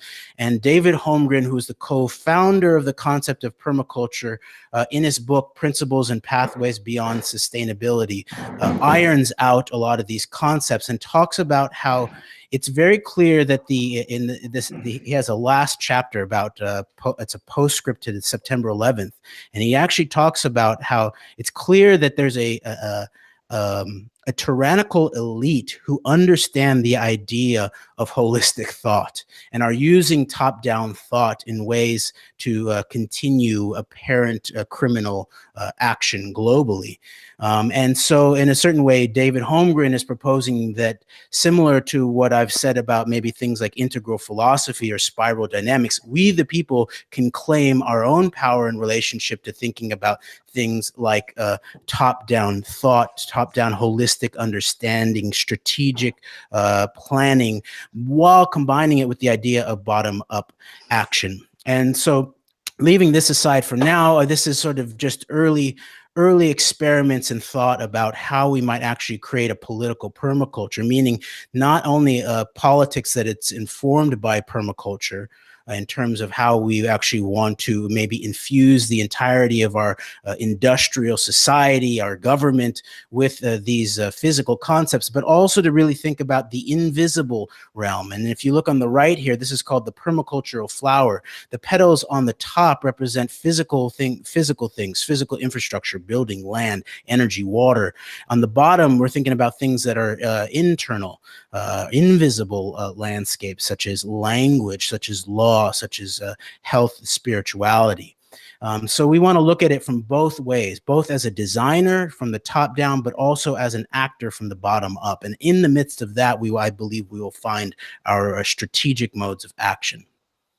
So I'm going to run through this quickly here. I want to present just some practices, remembering that our rights are muscles.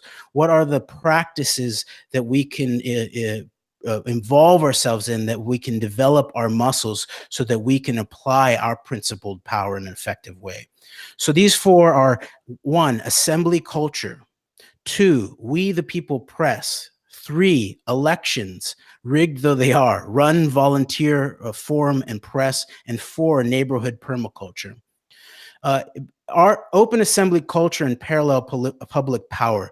A lot of people who weren't on the ground during the Occupy movement missed one of the most important things. And in fact, many of the people who were on the ground missed the most important thing, I believe, about what was going on at these occupations. It wasn't necessarily the marches on Wall Street, although those were interesting at times, or the marches into the financial sectors all across the country, or the signs talking about, reinstate Glass-Steagall. No, it was actually the fact that there was a general assembly process that had been set up, where there was an openness to discourse, and that there was this idea of consensus. The power of consensus. In fact, my wife and I, at the time at Occupy LA, we worked with a group of people to protect the idea of consensus, because there were those that appeared to be associated with things like the Democratic Party and controlled aspects of left institutions, including certain, big labor groups that it looked like they were trying to funnel Occupy into basically the Tea Party of the left and the Democrats. We worked to protect the consensus, to make sure that all voices were heard. And it really is part of our great town hall traditions, including all the way back to Native American traditions of the council. And people should go look into Russell Means, the Native American activist, who talked about the power of full consensus in terms of conversations that were really important over the long term.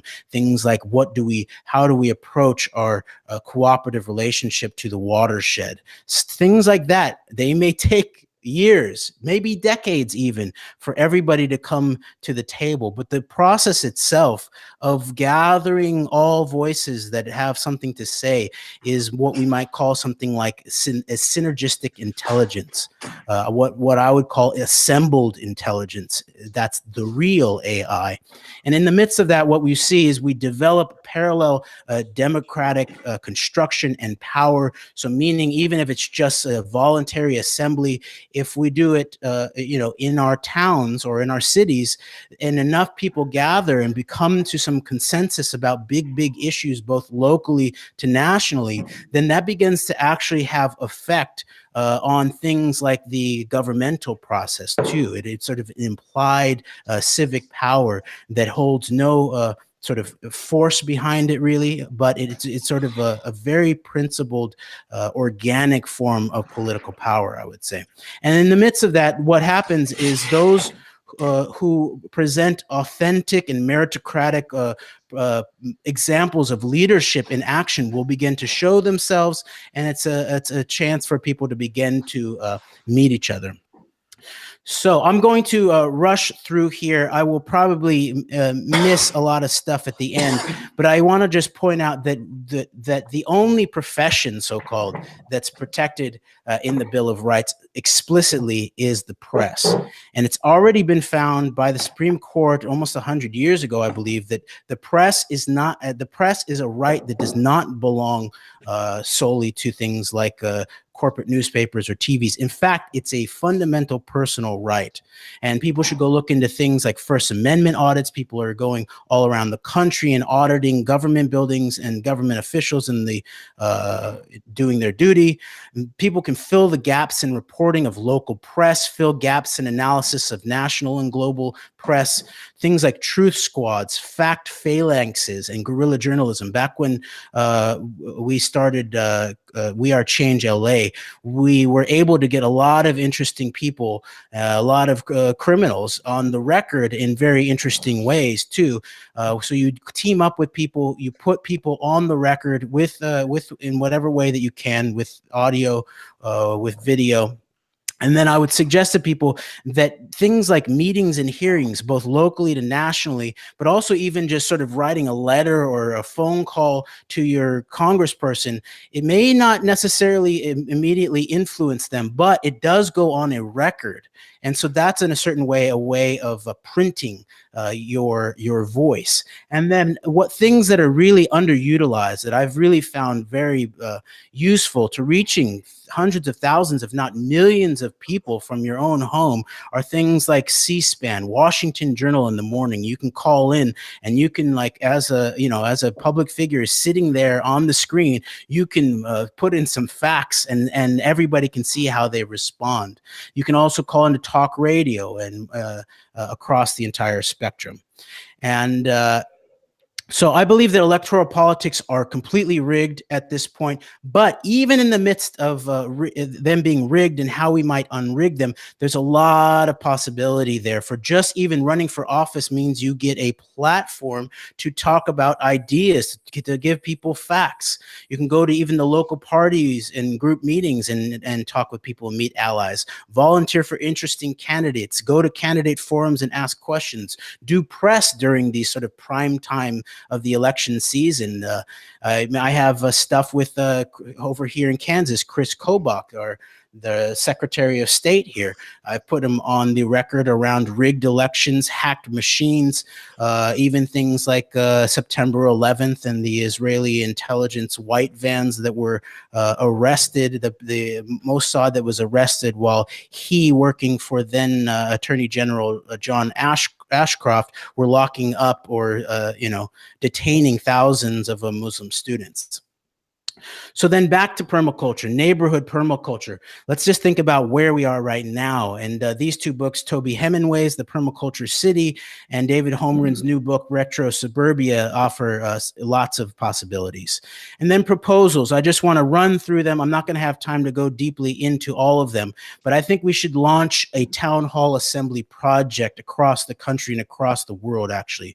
A cooperative technology creation consortia. We need to recreate technology. There's lots of different ways to rethink our approaches to ownership, things like B Corps and equity holding in ways across users and employees.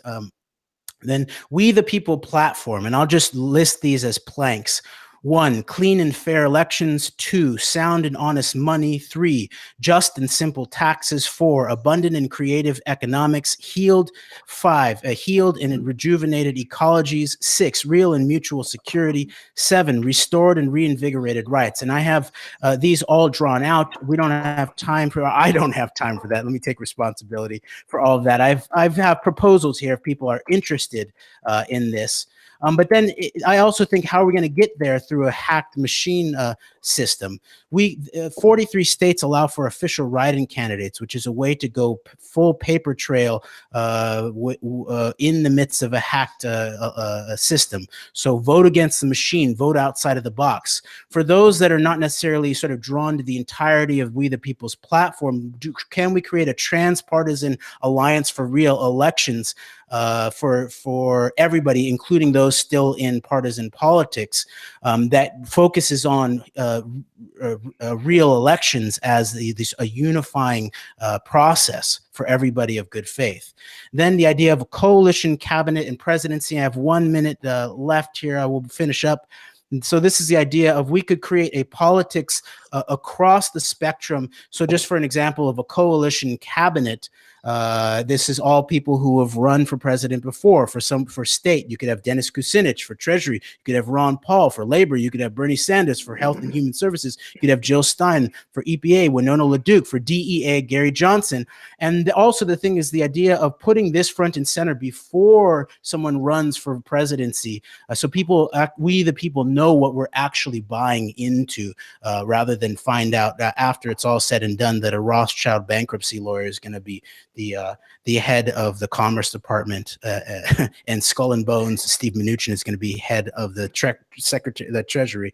Last thing, although maybe it's good that Cynthia McKinney did not get put on the spot like this, but I would say my proto nomination for a winning ticket in 2020 for a coalition presidency is Cynthia McKinney and Catherine Austin Fitts, the right women for the job. Both have a deep history in truth telling around both politics and economics. Between the two of them, they've identified over $20 trillion of our resources that have gone missing. Cynthia McKinney's gone after she has the experience as an elected official, as a representative, and Catherine Austin Fitts has a deep experience as in the executive branch. And so the two of them together, even if it were a rigged system, I believe they could spit some serious truth for we the people. So thank you very much, y'all, for listening to me. I appreciate it. Well, thank you very much, Jeremy, for an excellent presentation. I loved the part of how you tied permaculture into all of this, literally bringing our discussion down to earth.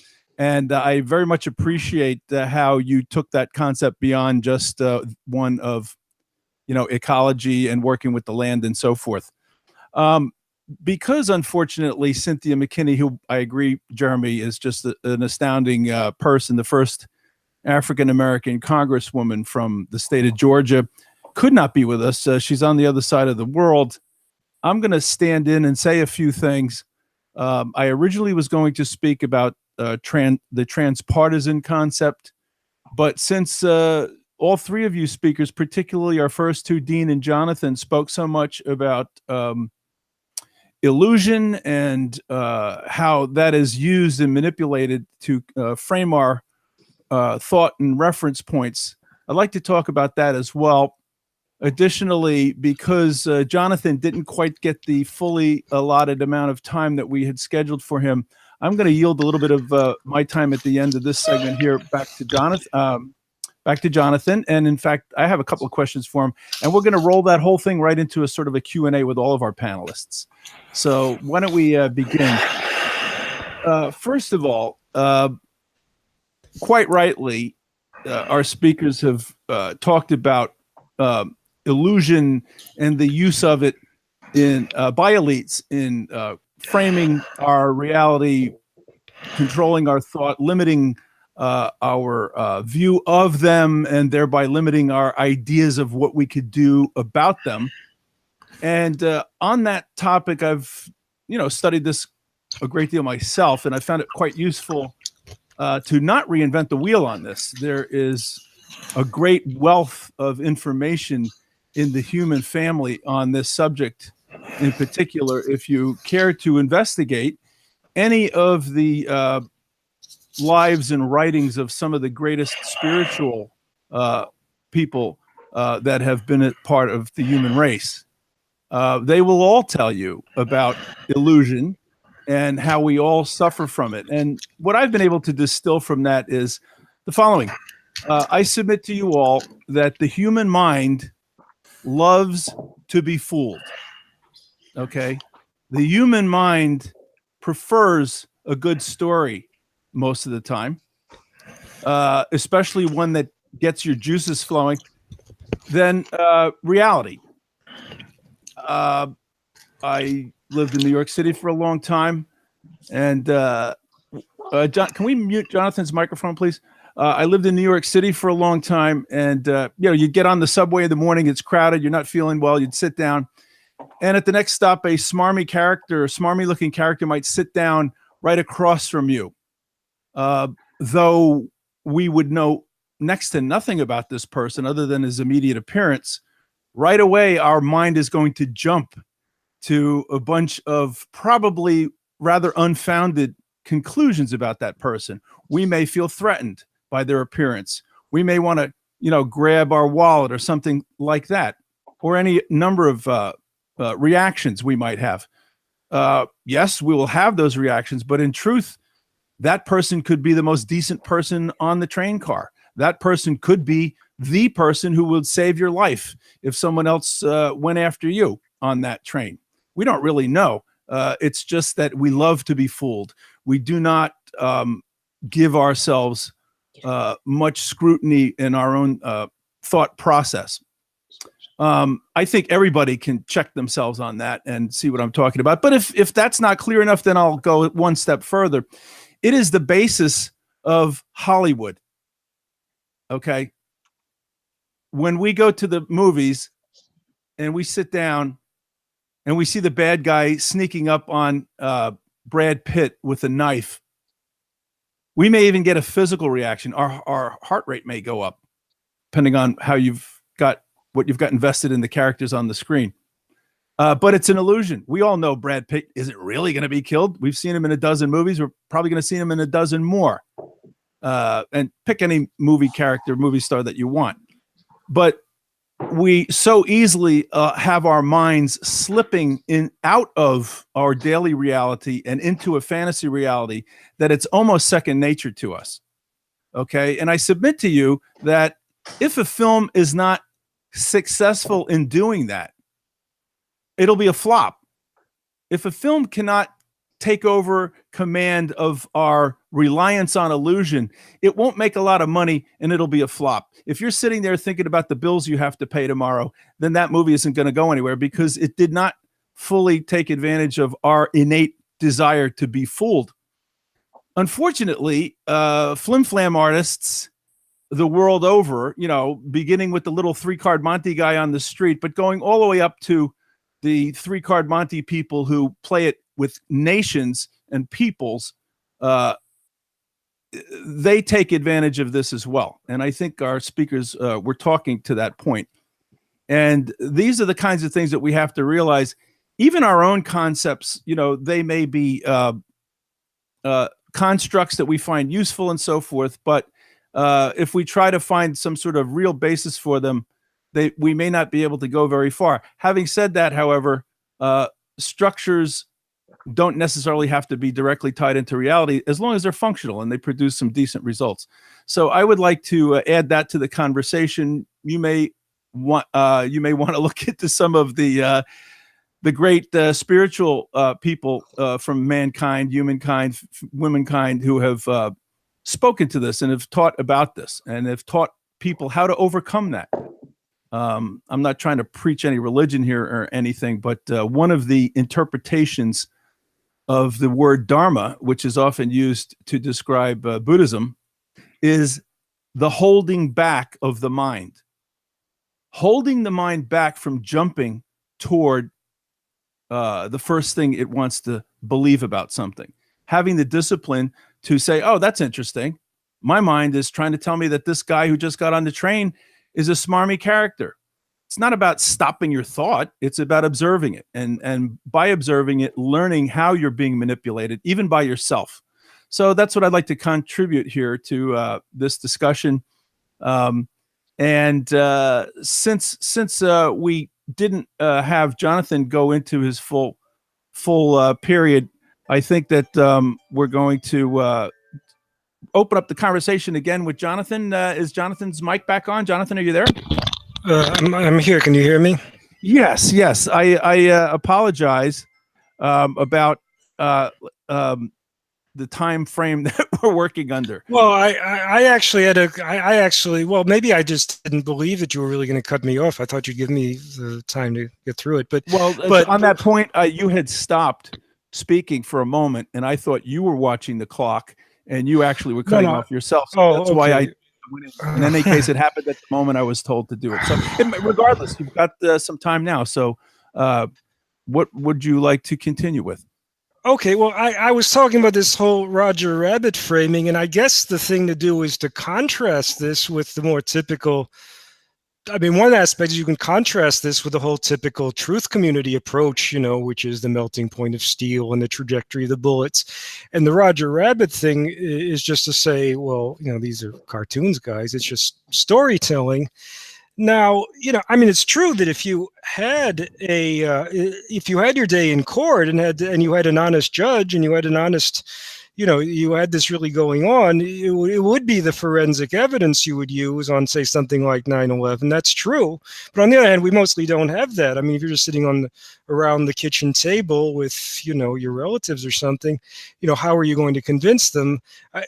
The funny thing about all this is that, and then if you're dealing with these, what are the people I call the umbums, on all the technical questions, they can just, they can just play at willful obtuseness until the cows come home, and people don't really understand these things, and I mean, they can research them and so forth, and it's not that hard, but everybody understands, you see, what a cartoon is, right? I mean, if you see a Roger Rabbit type movie, you see they're human actors in cartoons, and you can distinguish them. That was one point I wanted to make about it. I mean, but the whole Roger Rabbit thing is also about this sort of degraded intellectual environment, that we operate in. I mean, I said that what I meant to say was that in a sane, mentally hygienic environment, people expressing belief in cartoons would be discrediting themselves, right? I mean, they would just cease to be public intellectuals. They would end up in a rubber room. But that's actually our public intellectual caste, our intelligentsia. It's these umbums, right? These unrepentant believers in cartoon. And so how do we deal with this? I guess my concluding point, I'm not just going to read through it all, is just that we need to build some kind of intellectual culture, which is not that, which is, based on, how much time do I have to talk?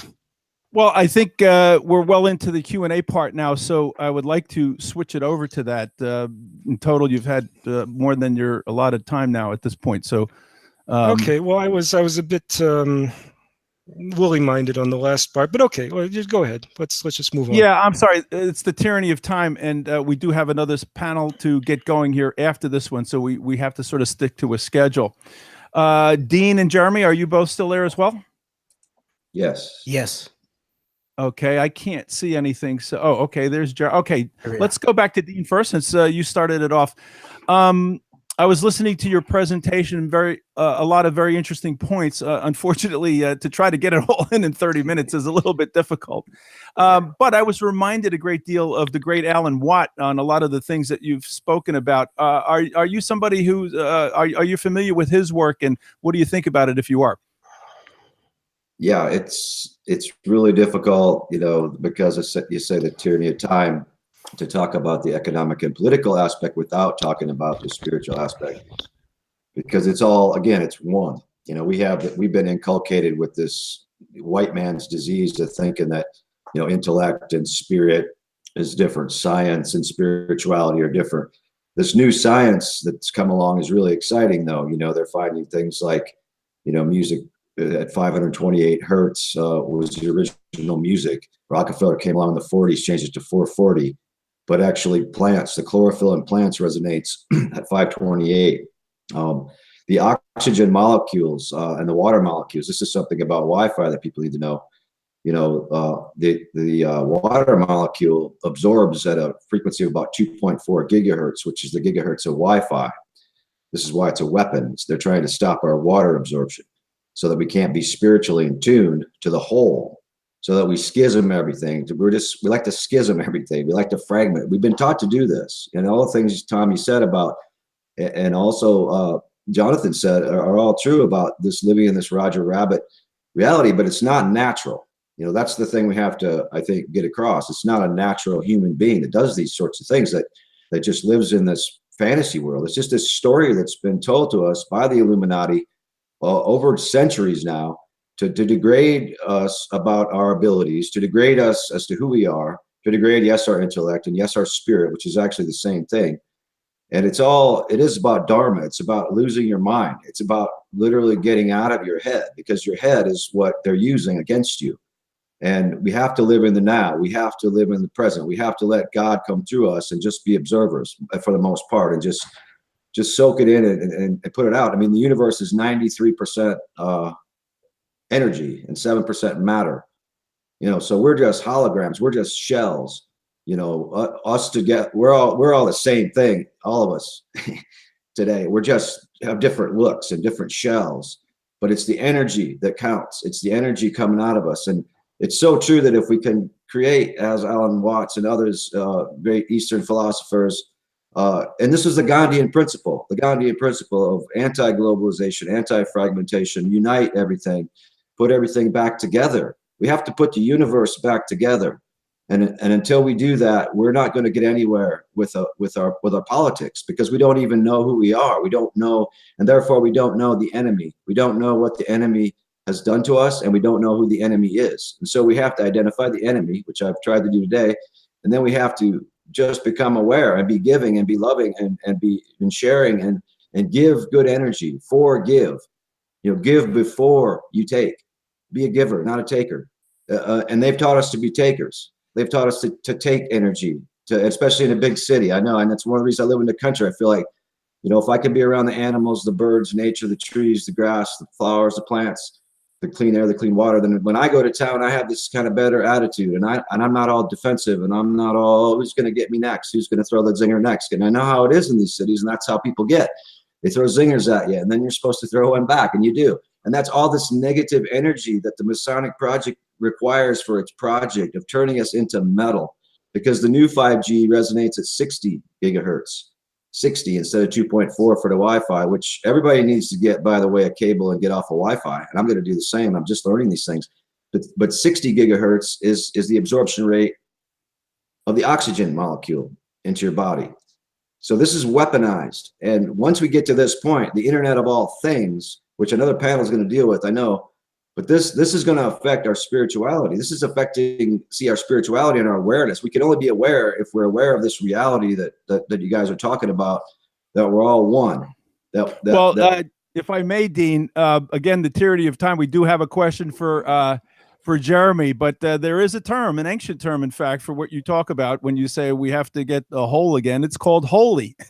And that is literally, it's a yogic term, and it means becoming whole again, integrated, wholly integrated with nature and reality. And, you know, rather than these new sciences that are seeking to supplant an ancient deep wisdom of the way reality works, I think it would behoove us to wonder why the elites are trying to replace that ancient knowledge with their own gross material, corrupt version. But if I may, thank you for your contribution. If I may, we have a question from Terry for Jeremy. You go along, it says, with participation in elections, but the entire voting machine is rotten to the core, no matter how pristine the candidates. Isn't it like sending squeaky clean Boy Scouts into a crack house where corruption, failure, or rejection is inevitable? That is for Jeremy. Yes, I think that it's maybe that's a good analogy. It might be exactly like that. And sometimes the Boy Scouts got to go into the crack house because it may be their people in the crack house. So what I was trying to point out, too, was that how are we going to bridge the gap? It may be that we do ultimately end up giving up on the idea of electoral politics completely.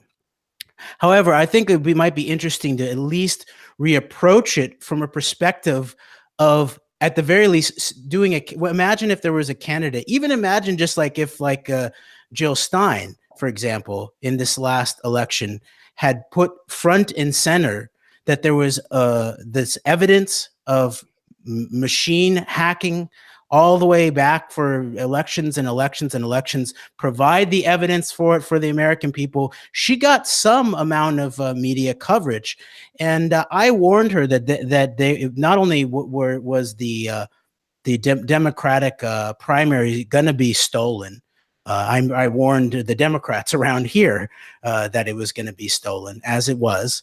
And then I also warned Jill Stein when she came here to Lawrence that they were ultimately going to turn her into the Ralph Nader in certain ways in relationship to Hillary Clinton potentially, and I believe that's partially what's happened after the fact. And so one of the things that I'm proposing is, imagine if we had people of awareness, the Boy Scouts in your analogy, to go in and put forth these kinds of deep truths as part of their candidacy. And at the same time, come forth with the first plank of a platform that is transpartisan, that's actually nonpartisan, I would say, because it's clear there's a bipartisan consensus to cover up the obvious rigged nature of the election. There's machine hacking going on. There is voter obstruction going on. And we have to look into the backdoor technology to a lot of the accounting of the machines. So, for example, like the first plank of a real clean and fair election platform might be hand-cast, hand-counted paper ballots, verified and recounted at the local level, possibly on film to be potentially replayed later, accountable and transparent verification of and equal access to voter rolls, open, fair process of defining all districts to prevent gerrymandering, fair minimum requirements for ballot access to candidates and propositions, fair access to public funds and equal media access for all qualified candidates, and multiply the venues for candidate and issue debate and discussion. And the reason that I brought up this idea of independent official writing candidates, that they are allowed in 43 of the 50 states. In fact, the most populous of the 43 of, or the more populous of the 43 of 50 states, is that could potentially be, at the very least, a culture jamming or a political electoral jamming approach of a transpartisan political movement that uses elections in an innovative way that's never been done before, to even just raise the singular issue. So, but you're right, and then concluding that, how do we unrig a rigged system using a rigged system? It's very clear that you can't go right through the rigged system, but maybe there are hacks. And that's what I'm trying to consider is, can we think through ways to use a rigged electoral process to do a runaround in many ways, to counter rig a rigged system? So thank you for your question. Well, I'll remind everyone that in the wake of the 2000 election theft, a very, very vibrant transpartisan movement grew to clean up voting, and it was alive and well here in New York City. Well, we were dogging Antonin Scalia around the country wherever he spoke. There were chants, for instance, at Princeton in February of 2001, which he heard, we're told, while he was inside speaking, "Oh no, Gore will win. Better call Antonin." And right before September 11th, I believe it was the 9th, we were at Hofstra University protesting him. And it all came to a screaming halt on September 11th, 2001. So I'm glad to see that interest is being regenerated in that vital, important issue. There's another question for Dean, and then we're going to have to wrap this up. We got about 5 minutes left. From Wayne, Dean, it says, you talk about how the true oligarchy are not the military-industrial complex or Israel, for example, but rather the City of London elites. Well, then, who would the composition of the City of London elites be? Well, again, it's the black nobility.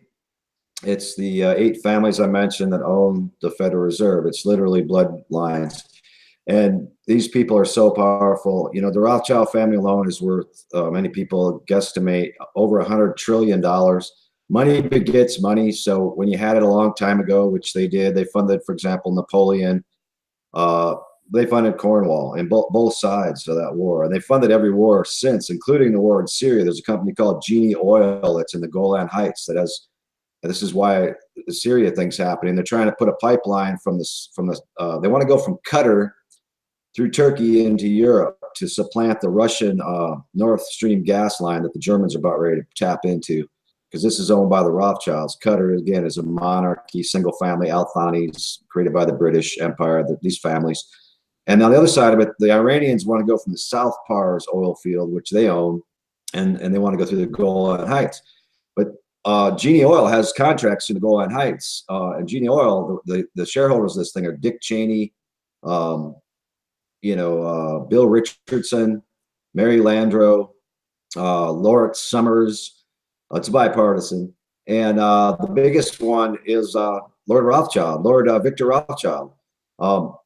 So again, these people, you cannot imagine, but every single false flag, every single terrorism attack in the world is these 8 families behind it. And I'm exaggerating. People say, oh, you're exaggerating, 8 families. Well, I can show you all the documents. My big oil book has 942 footnotes in it. It's all facts. People can't believe it because it's intense. They want to believe Roger Rabbit instead. They want to believe fairy tales. They don't want to face reality. The thing is, we have to grow up and face reality, and that's the bottom line. We're never like babies. They treat us like babies. We act like babies. We don't face reality. When you face reality, it's all different. I am exaggerating because now these families have actually intermarried. They actually inbreed. It's a fact. They marry cousins by design to protect this royal blood they think they have. And it's incredible. So yeah, the United States, for example, the Federal Reserve, $24 trillion debt we have, 4 being the military industrial complex for these banking complex owners of the thing, see? And Israel is like, the Mossad is like a Rothschild intelligence agency. And they basically go around the Middle East stirring up the Arabs and keeping them, against each other and crushing any, nationalism like Gaddafi or like the Iranians or like the Syrians, who are also, by the way, socialists. And that's why they don't like them, because they're people that have unified the Shia, the Sunni, the Alawite Christians. That's the whole Ba'ath principle. It's not about Assad's a butcher. It's about Assad's a socialist who's trying to disconnect from the Rothschilds, which is what Iran has done, which is what Bolivia has done, which is what Venezuela has done, which is why we hate them and we get the Roger Rabbit narrative that we're supposed to hate them. These should be our allies. The United States should be allies with these people. The United States should drop the city of London over the side, be friends with Russia. Here's the thing. There's a window right now to understanding this. The Skripal assassination attempt, the botched, they give him this thing, and of course it would have killed him. This Novichok said all the Russians did it. That came from Theresa May. Then we have the White Helmets fake gas attack in Syria. Where'd that come from? Well, the Syrian army's still holding British MI6 troops, and they're interrogating them, and we're about to find out where that came from. And Roger Waters even came out at a concert in Barcelona and said the White Helmets are a front for British intelligence, basically. Then we have the Russiagate thing, which should be called the City of London Gate thing, because you have the Steele dossier. Steele's an MI6 intelligence agent. That's the basis. You have Alpha Bank, which is a bank that, yes, it's Russian, but it's more Ukrainian, and Putin has gone after this bank over and over. In 1997, the FSB issued a report that it was working with Chechen drug traffickers and white slave traffickers into Kosovo that were working with Halliburton, Dick Cheney's company. Alpha Bank owner Mikhail Friedman is going to basically move to London. He's applied for permanent residency in where? The City of London. Not London, the City of London. He's a double citizen, Israeli, Russian, and that's all these oligarchs that you hear about. See, this is one of the big lies. The oligarchs and Putin are enemies. Putin has gone after the oligarchs. Putin's gone after Yukos. Putin's gone after Berezovsky. Putin's gone after Khodorkovsky. All these dual citizen Israelis that went in with Goldman Sachs in '98, crashed the ruble, destroyed the Soviet Union as they knew it, and turned it into this Russia with a bunch of stands around it, which have all the oil in it, and now we have it. So it's just, we have to go to the root of it. And if we're gonna fix it with elections, without elections, with petitions, without petitions, it's all good. Every act is good, but the awareness of who our enemy is, the awareness of what we're fighting against. And I feel like we're still fighting against sort of these minions instead of the head of the snake, which needs to get cut off with information, with awareness. They're evil, they're satanic, they're pedophiles, they traffic in children, they traffic in organs. One of the big things they're doing in Syria is they're organ trafficking through DynCorp. This is so dark what these people are doing that we have to get tough now. We have to get serious, we have to get militant, we have to get revolutionary, and we have to go after the head of the snake. But we're only going to do that if we know what the head of the snake is. So this is something where we have a window now. We better use it with all these things I just talked about. There it is, people. the puzzle pieces are really big. Can you put them together now? You know? I agree with you that, you know, and you know, last night our panel was on fake news and, you know, the most important propaganda arm of the oligarchy that we all live under, the media that they own. And you mentioned before, I've said this for a long time myself, through Fortune magazine, they love to put out their 100 wealthiest people in the world. And it alternates at the top between Johnny come lately, Bill Gates, or this guy from Mexico, Carlos Slim.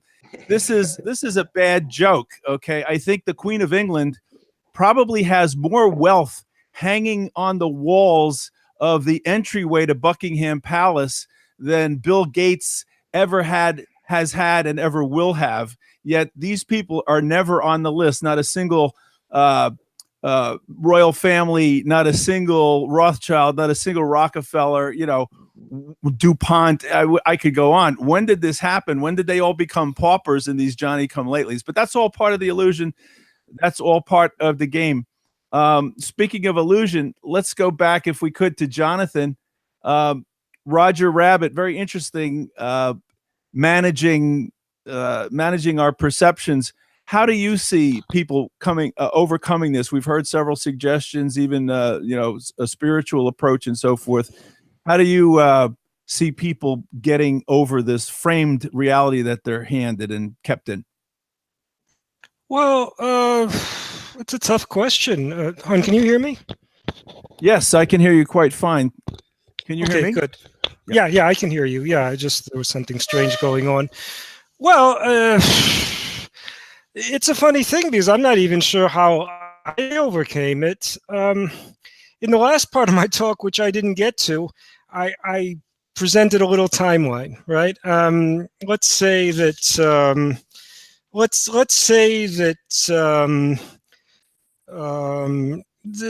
a woman suddenly takes an interest in strollers and baby clothes, and then she becomes visibly pregnant, and then later gives birth, right? I mean, we understand the story, right? Let's say a naive child living next door observes this and concludes that the woman became so interested in baby clothes that this is what caused her to become pregnant. You know, I mean, we understand that the woman figured out she was pregnant and that she's going to become a mother, and that is the cause of her sudden interest in the baby paraphernalia. You know, so, and that is, you know, so what's the conventional explanation of 9/11? It's for bullshit. And is there I'm losing Jonathan. Can anyone else hear Jonathan? He froze for a bit there. Okay. Jonathan, can you speak into your mic again, please? Hello, can you hear me? Yeah, that's better. We had a little internet glitch. Go ahead. Okay, well, look, there are two ways to understand 9/11, right? I mean, 9/11 happened, and as a reaction to that, we went off to war, right? That's the conventional mainstream explanation. The second explanation is there was a faction of deep politics that wanted these wars, and that's why 9/11 happened. You know, it's an enabling event, right? So one explanation is 9/11 caused the wars, and the other explanation is the desire for the wars caused 9/11, right? It's like the explanation of the, you know, it's like the little child's understanding of what happened with the pregnant woman, right? I mean, she gets interested in baby clothes, and that's what causes her to get pregnant. I mean, our intellectual elite, the people I refer to as the umbums, are pushing and defending an infantile, you know, an infantile understanding of reality. We can't really compromise on this, and this actually gets back. You know, there are two kinds of questions, right? I mean, there are things that you can, in principle, get around a table and compromise on. You know, minimum wage. You know, I should say it should be $10 an hour. You think it should be 100, and we'll find some number in the middle. You know, progressive income tax. But can we compromise on the question of whether Simba the Lion King is a real lion or not? You know, there's no compromise on the question, right? I mean, there's no, I mean, once you frame something with the Roger Rabbit framing, it sounds really sort of nice and zany, but there's a hard edge to it because you're telling people, you guys are talking about cartoons. And you know, this is now I'm not answering your question, I guess, because the question is, how do you get people to understand cartoons, that these things are cartoons? I didn't ask how you get them to, because I'm sure there's a million ideas on that. I was just wondering what, if you had pondered the question yourself and what you were coming up with. Okay, well, here's the thing. You know, people are not talking about religion and all of that, and I actually had some earlier versions where I made some comparisons with, you know, religious belief. I mean, suppose somebody is a religious fundamentalist, and they really believe that all these Bible stories are literally true. You know, the world's 6,000 years old and all this stuff. You know, how would they stop believing in this? You know, are you going to give them, you know, and they believe that, you know, Moses parted the Red Sea and things like this. How would you get somebody to stop believing these stories? You know, if they're from the Bible Belt and they are religious fundamentalists. I guess in the end, what happens is these stories just lose their presumption of truth, right? I mean, you know, if you ask a religious fundamentalist, what is the proof of a Bible story? What's he going to tell you? He's going to say, well, it's true because it's in the Bible, right? It has a presumption of truth. You ask a secular, you know, believer in the Roger Rabbit stuff, you ask them, what is the proof of this story in the New York Times? We'll say it's in the New York Times, right? See, this is the thing that gets me about these radical atheists like Richard Dawkins. You know, they think religion is such a terrible thing, except the problem is that people, you know, they transfer their unquestioning belief. They say, well, it's in the Bible, so it must be true. And then they drop that and they say, well, it's in the New York Times, so it's on CNN, so it must be true. I mean, in a sense, what really changed? You know, you believe something because the Pope says it, or you believe, you know, and you shift that over, you believe it because Noam Chomsky says it. I mean, what's the difference fundamentally, right? Well, I think to answer your question, you know, like all other human institutions, religion is subject to corruption. However, and it typically gets pretty corrupted. However, most religions that last any length of time are typically founded upon a great spiritual being who actually was engaged on a much deeper level with reality, something which is quite possible for all of us to do, but it's so alien that nobody thinks it's possible. Well, here's the thing, you know, I'm getting into middle age, and I am not too eager to dump on religious people, actually. And in an earlier version of what I prepared for the talk, I talked about religion and how somebody would stop believing, and I just changed it to Arthurian legends because, of course, you know, the Arthurian legends have no presumption of truth really to anybody. So, you know, but I mean, the thing is that I sympathize increasingly with, you know, a traditional conservative religious viewpoint, at least culturally, because, you know, not being really religious and believing in much of any of that myself, I just, you know, I understand this rejection of this sort of superficial materialistic culture we live in. You know, I've got a daughter who, you know, will turn 14 fairly soon. And I understand that, you know, people are rejecting, that they reject this materialist consumer culture, and they want to, and they see religion as a bulwark against that. And I sympathize with that viewpoint. I mean, the difference between believing in Bible stories literally and, I mean, if the Pope says to you, you know, Jesus walked on the water, right? That's kind of a dog bites men sort of story. It's not very interesting. You know, he's the Pope. He's supposed to be upholding Christianity. So, okay, Jesus walked on the water. You don't know whether he believes it or not. But he, you know, whereas these people, see, but I don't have anything against these people really, and I think the question is what is it that people are seeking to replace religious and spiritual beliefs with? I feel personally there's a deep war against spirituality. Religion is the way to approach that, and look at what it's being replaced with. And I'd like to get some of our other panelists in on this as well. Let me make the What are they point. being replaced with? Science as a religion and all of this stuff. And I submit to you that the key components that are missing in the new religious substitutes are ethics and morality. Okay, it's a gross material, dog eat dog, survival of the fittest crap. But very conveniently, ethics and morality are eviscerated from the new religions, and then we're off to the races after that. We could just have people dying in the streets anymore. I got mine, Jack, and so forth. Let's go to Jeremy on that one. Jeremy, do you have any thoughts on that? Well, yes, and I would like to jump back maybe into the idea of political illusion and political theater, but let me address this briefly first, is that I do think we need an idea of an approach of a full spectrum awareness to all the modalities of being a being, which clearly includes some type of spiritual awareness, some type of spiritual function, some type of approach to that which is much, much bigger than us, that which we came out of in many ways.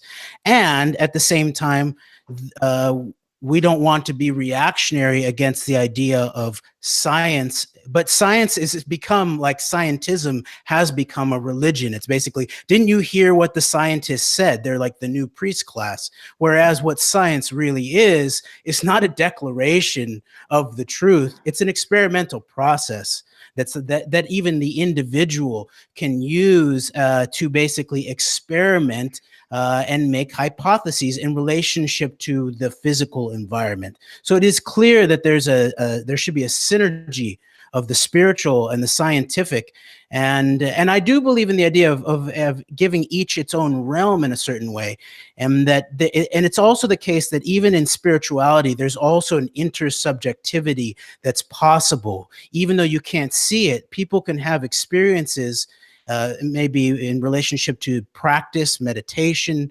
or prayer, and then they can describe it with a group of people who have done similar types of things. And so you could almost call it a spiritual approach to science, and being that there is a sharing of experience phenomena.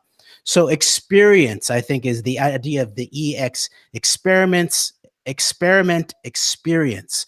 That's there's something very rich there.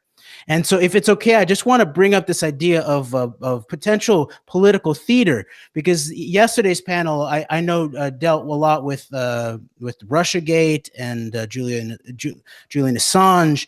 And in many ways, I think, Dean, your analysis is very, very deep, very comprehensive. And I agree with most of it. I do think there is some indicators that even in this, global state that we see right now, that such actors potentially as aspects of Putin's Russia, even aspects of what's going on in Iran, that there might be a theater to this that is still tied into these people that you describe in London. Because at the same time as we see Mikhail Friedman applying to be citizen of the city of London, which is very, very interesting fact that you bring up, we also see people like Victor Vekselberg, who I believe does have some type of friendly relations with Putin's government, applying to be a citizen of Israel out of the city of London in many ways. And so at the same time, I'm also aware that Russia Today, the RT, the cable news channel, is distributed apparently to this day, I think, by Israeli satellites. And there's clear evidence that there is some suppression of things around September 11th, specifically around aspects of Zionist role and Zionist centrality in certain ways, in terms of, at the very least, operations, how to operationally do it in Lower Manhattan, who are the people surrounding the real estate there. So, and it's also the case that there's some type of relationship with some aspect of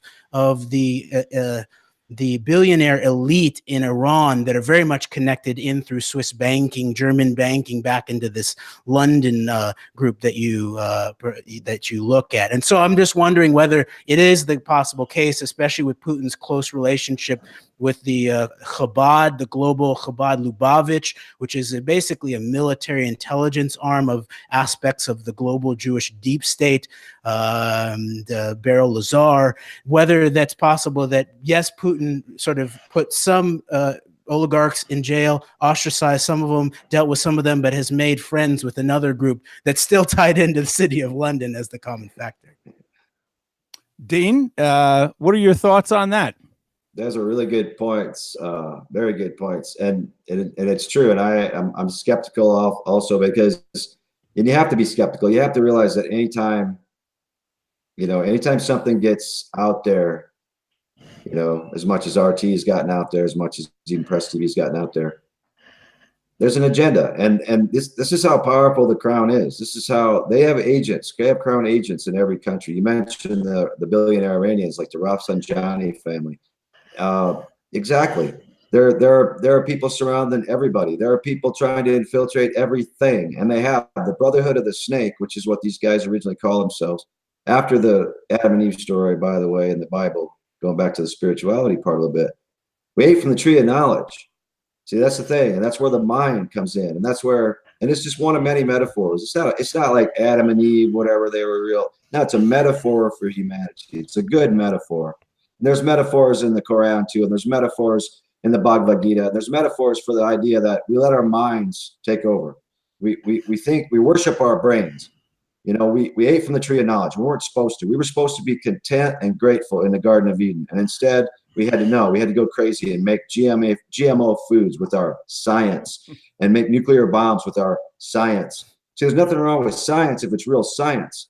If they did nuclear fusion instead of nuclear fission, where you're uniting, see, you're making one out of the world again. You're putting it back together like it is, like reality says it still is, even though it seems divided to the rabbit narrative, and it is. That's what they do. Put it back together, free energy, no waste. But no, they have to split the atoms, split into fission. This is what they're about: splitting, atomizing, objectifying. Everything is subjective. Everything is in the now. Everything is what you observe. This is science. The Native Americans were the real scientists because they learned about the plants. They learned the migration patterns of the animals. They learned how to build their huts. This is science. The new science is a good thing because it's replacing lie science, funded by the Geographical Society, funded by the Crown. It was all designed to fragment and lie to us and schism our own self. So yes, there's agents of these people everywhere. There's agents infiltrated into the left. One of the things they've done to the left is they've had us throw out our spirituality in place of a Marxist materialist approach. Bad idea. Why do you think they're going after the Catholic Church? The Catholic Church, as I said earlier in my talk about, how Pope Clement went after de Molay, this is a whole lie about the Jesuits are part of this conspiracy. I've never found one shred of evidence. The Jesuits are the ones behind liberation theology in Latin America. Vatican II in Bogota, where they said, we're going to start siding with the poor people. We're going to flip the pyramid upside down. So the parishioners tell the priest what the Bible says. He tells the bishop tells the cardinal tells the pope. This is revolutionary. This is actually trusting the common man. This is actually considering the common man to be the expert. And the guy that's supposed to be at the top of the Illuminati pyramid, the Pope, the way they set it up, all of a sudden he's on the bottom. He's listening. He's taking orders from the people. Wow, that's revolutionary democracy. So they don't like that. So what do you see now in Latin America? I was in Guatemala 3 years ago. I've been there many times. They replaced the Catholic Church with evangelical churches, which are Christian Zionists, which are atomizers, which work for the Crown. They're being funded by the Crown. How can they afford these brand new churches? And this is why all the Catholic pedophiles have been drug out in the open. And yes, it's a terrible thing, and it should be cleaned up. And I do believe this new Pope is cleaning it up. He's a Jesuit. And you know what the first thing this new Pope did? And I did an interview on Press TV, a debate about it actually the day after it happened. The day after he was sworn in, Pope Francis went to the Vatican Bank in Rome and raided the offices and arrested the executives of the Vatican Bank because that's where the Rothschilds had infiltrated the Vatican. But other than that, they're at odds with each other. And also the Vatican is the only thing powerful enough to take these guys down unless Putin is real and gets his stuff together. I mean, the Soviet Union was, but that's no more. They took it apart.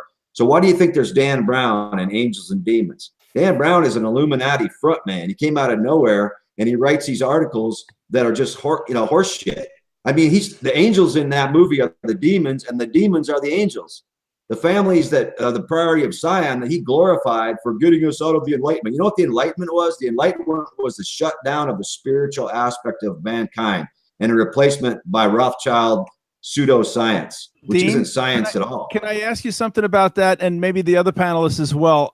You know, I've been working on a model for some time about a war on spirituality, and this is a long war. It's an old war, and you mentioned cultural Marxism and so forth.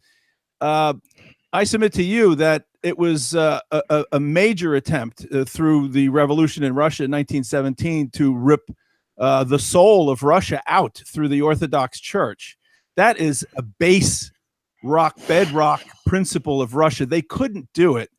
And I submit to you all that one of the rages, one of the things that's driving the rages against Russia and personified by the rage against Putin is because just when this crowd is getting so successful at debilitating spirituality here in the West, in Russia, it's making a roaring comeback.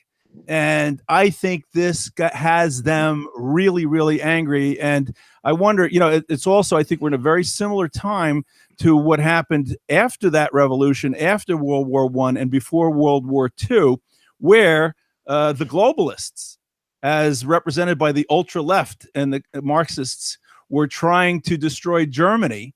And as the next country, the Germans saw themselves as being the next country to come and get their spirituality ripped out, get their intelligentsia shot in the back of the head by the millions. And they didn't want to do it. They wanted to be Germany. And what happened? The ultra right arose to take on the ultra left. In our history, we never get that part of it. All we get is an irrational ultra right. And who were the globalists? Trotsky. Who were the nationalists? If the Germans were anything, they were uber nationalists. And here we are all over again, globalists trying to rip out culture, rip out countries, and there's a nationalist right-wing response. What about you on that one, Jonathan? Is that something you consider? Oh, I've given these kinds of questions a lot of thought. I mean, I don't know who's read it. I wrote an essay, an in-depth essay about this sort of thing. You know, I coined the term, you know, ARF, ARRF, anti-religious fanaticism. I mean, the origin of the article was really about, you know, just how much these people like Richard Dawkins just pissed me off. And but it ended up being much more than that. You know, they're so smug, aren't they? Huh? I said they're so smug about it too. Stephen Hawking's another one. Yeah, well, there's this whole. I mean, there is this sort of elitist thing, you know, this sort of sneering at ordinary people. Like, you'd think that, you know, Richard Dawkins would, you know, wander into a church and he'd see some little old lady lighting some candles, and he sees, like, this is something sinister. This is the big problem in the world, you know.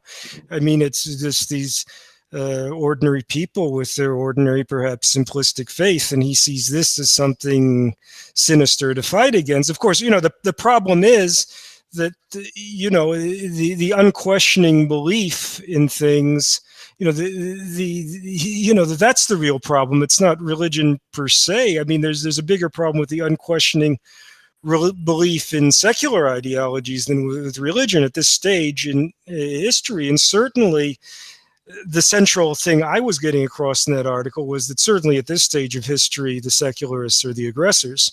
I mean, there's no question of that.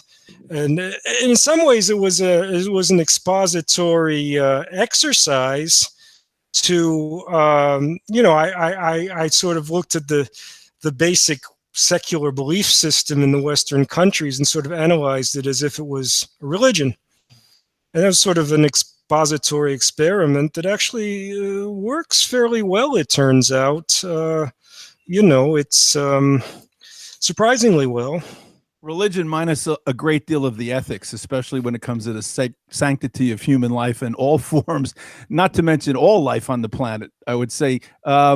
What about you, Jeremy? Do you have any thoughts about this? You had some very interesting charts that showed, you know, what looked like sort of a model of various levels of consciousness and so forth.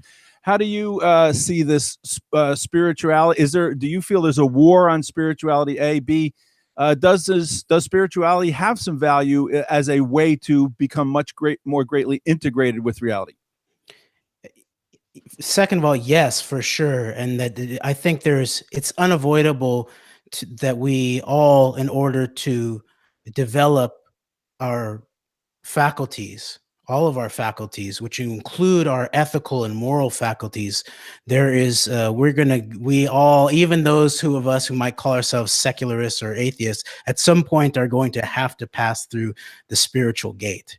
And I do think that even if you look at this idea of the different cognitive so-called levels of awareness, I pointed out that each of them can not only have a toxic mimic, but I'd like to point out now that they can all be weaponized at every single level. And so my concern right now is in terms, I do think there's a lot to of this idea of the globalist versus the nationalist, especially in terms of a toxified form of both, sort of an uber nationalism, a sort of a hyper nationalism as a front, and then a sort of a globalized top-down neoliberal economic system that comes along with a certain kind of pseudo-liberal politics. I think, yes, again, it's a weaponized dialectic.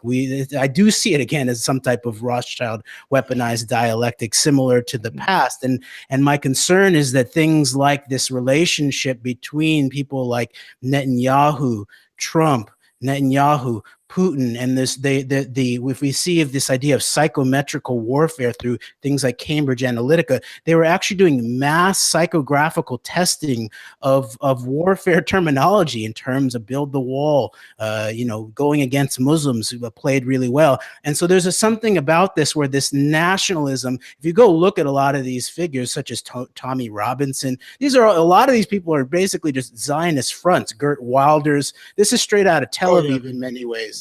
And so then this relationship with Netanyahu also to Putin through someone like Avigdor Lieberman, and this population transfer that of 1 million, Russians back into Israel that's now become the core of their military intelligence technical sector. I'll be covering that tomorrow around Unit 8200 in the Talpiot program. There's this strong backdoor situation that sort of Dean talked about, the undermining of America, setting up the U.S. as the great evil empire. At the same time, what we've seen is this long-term transfer of technology through Israel and out to the rest of the world, including to China and Russia. And it's basically, all of the bankers' men sitting at a table together while the people of the world suffer from the theaters, literally, of war.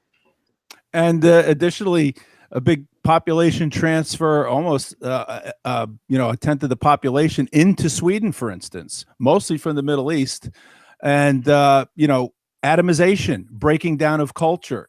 This is supposed to be the inevitable benefit of globalization. That in my opinion, nationalism used to be the tool of oligarchs when they were switching from city-states to taking over a whole territory that shared the same culture, language, and so forth. Once they were successful at that, then nationalism is cast aside and globalism takes over.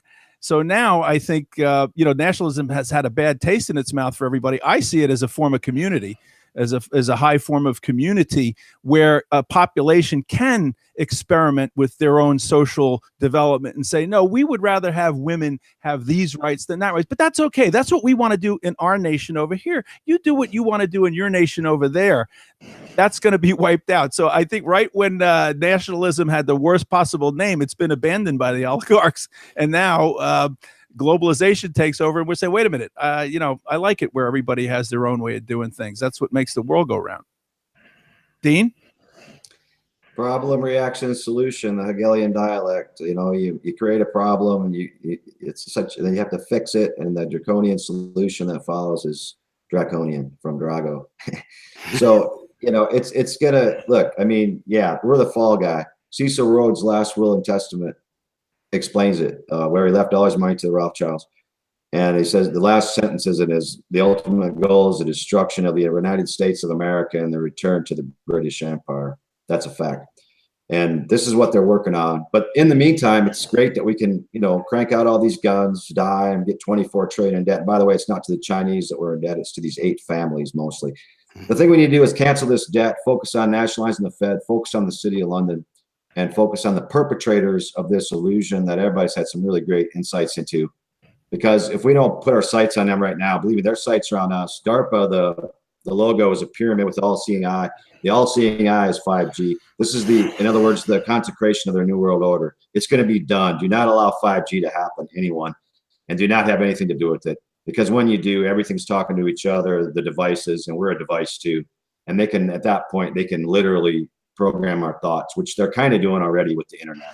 And we didn't So even we we didn't even touch on transhumanism, which comes next, where they stick it right in your head. You know, we actually asked Adam Franz to join us. He has an incredible film about transhumanism, and I suspect that's going to be a panel in future events here. But I would like to thank you all for your wonderful participation here in the Deep Truth Conference.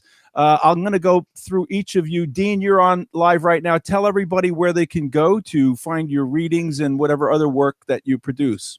Sure. Well, thanks for having me, and thanks to all the other panelists here, Jonathan, Jeffrey, Tom, and again to Kat and No Lies Radio and Alan and everybody for the work they put into this.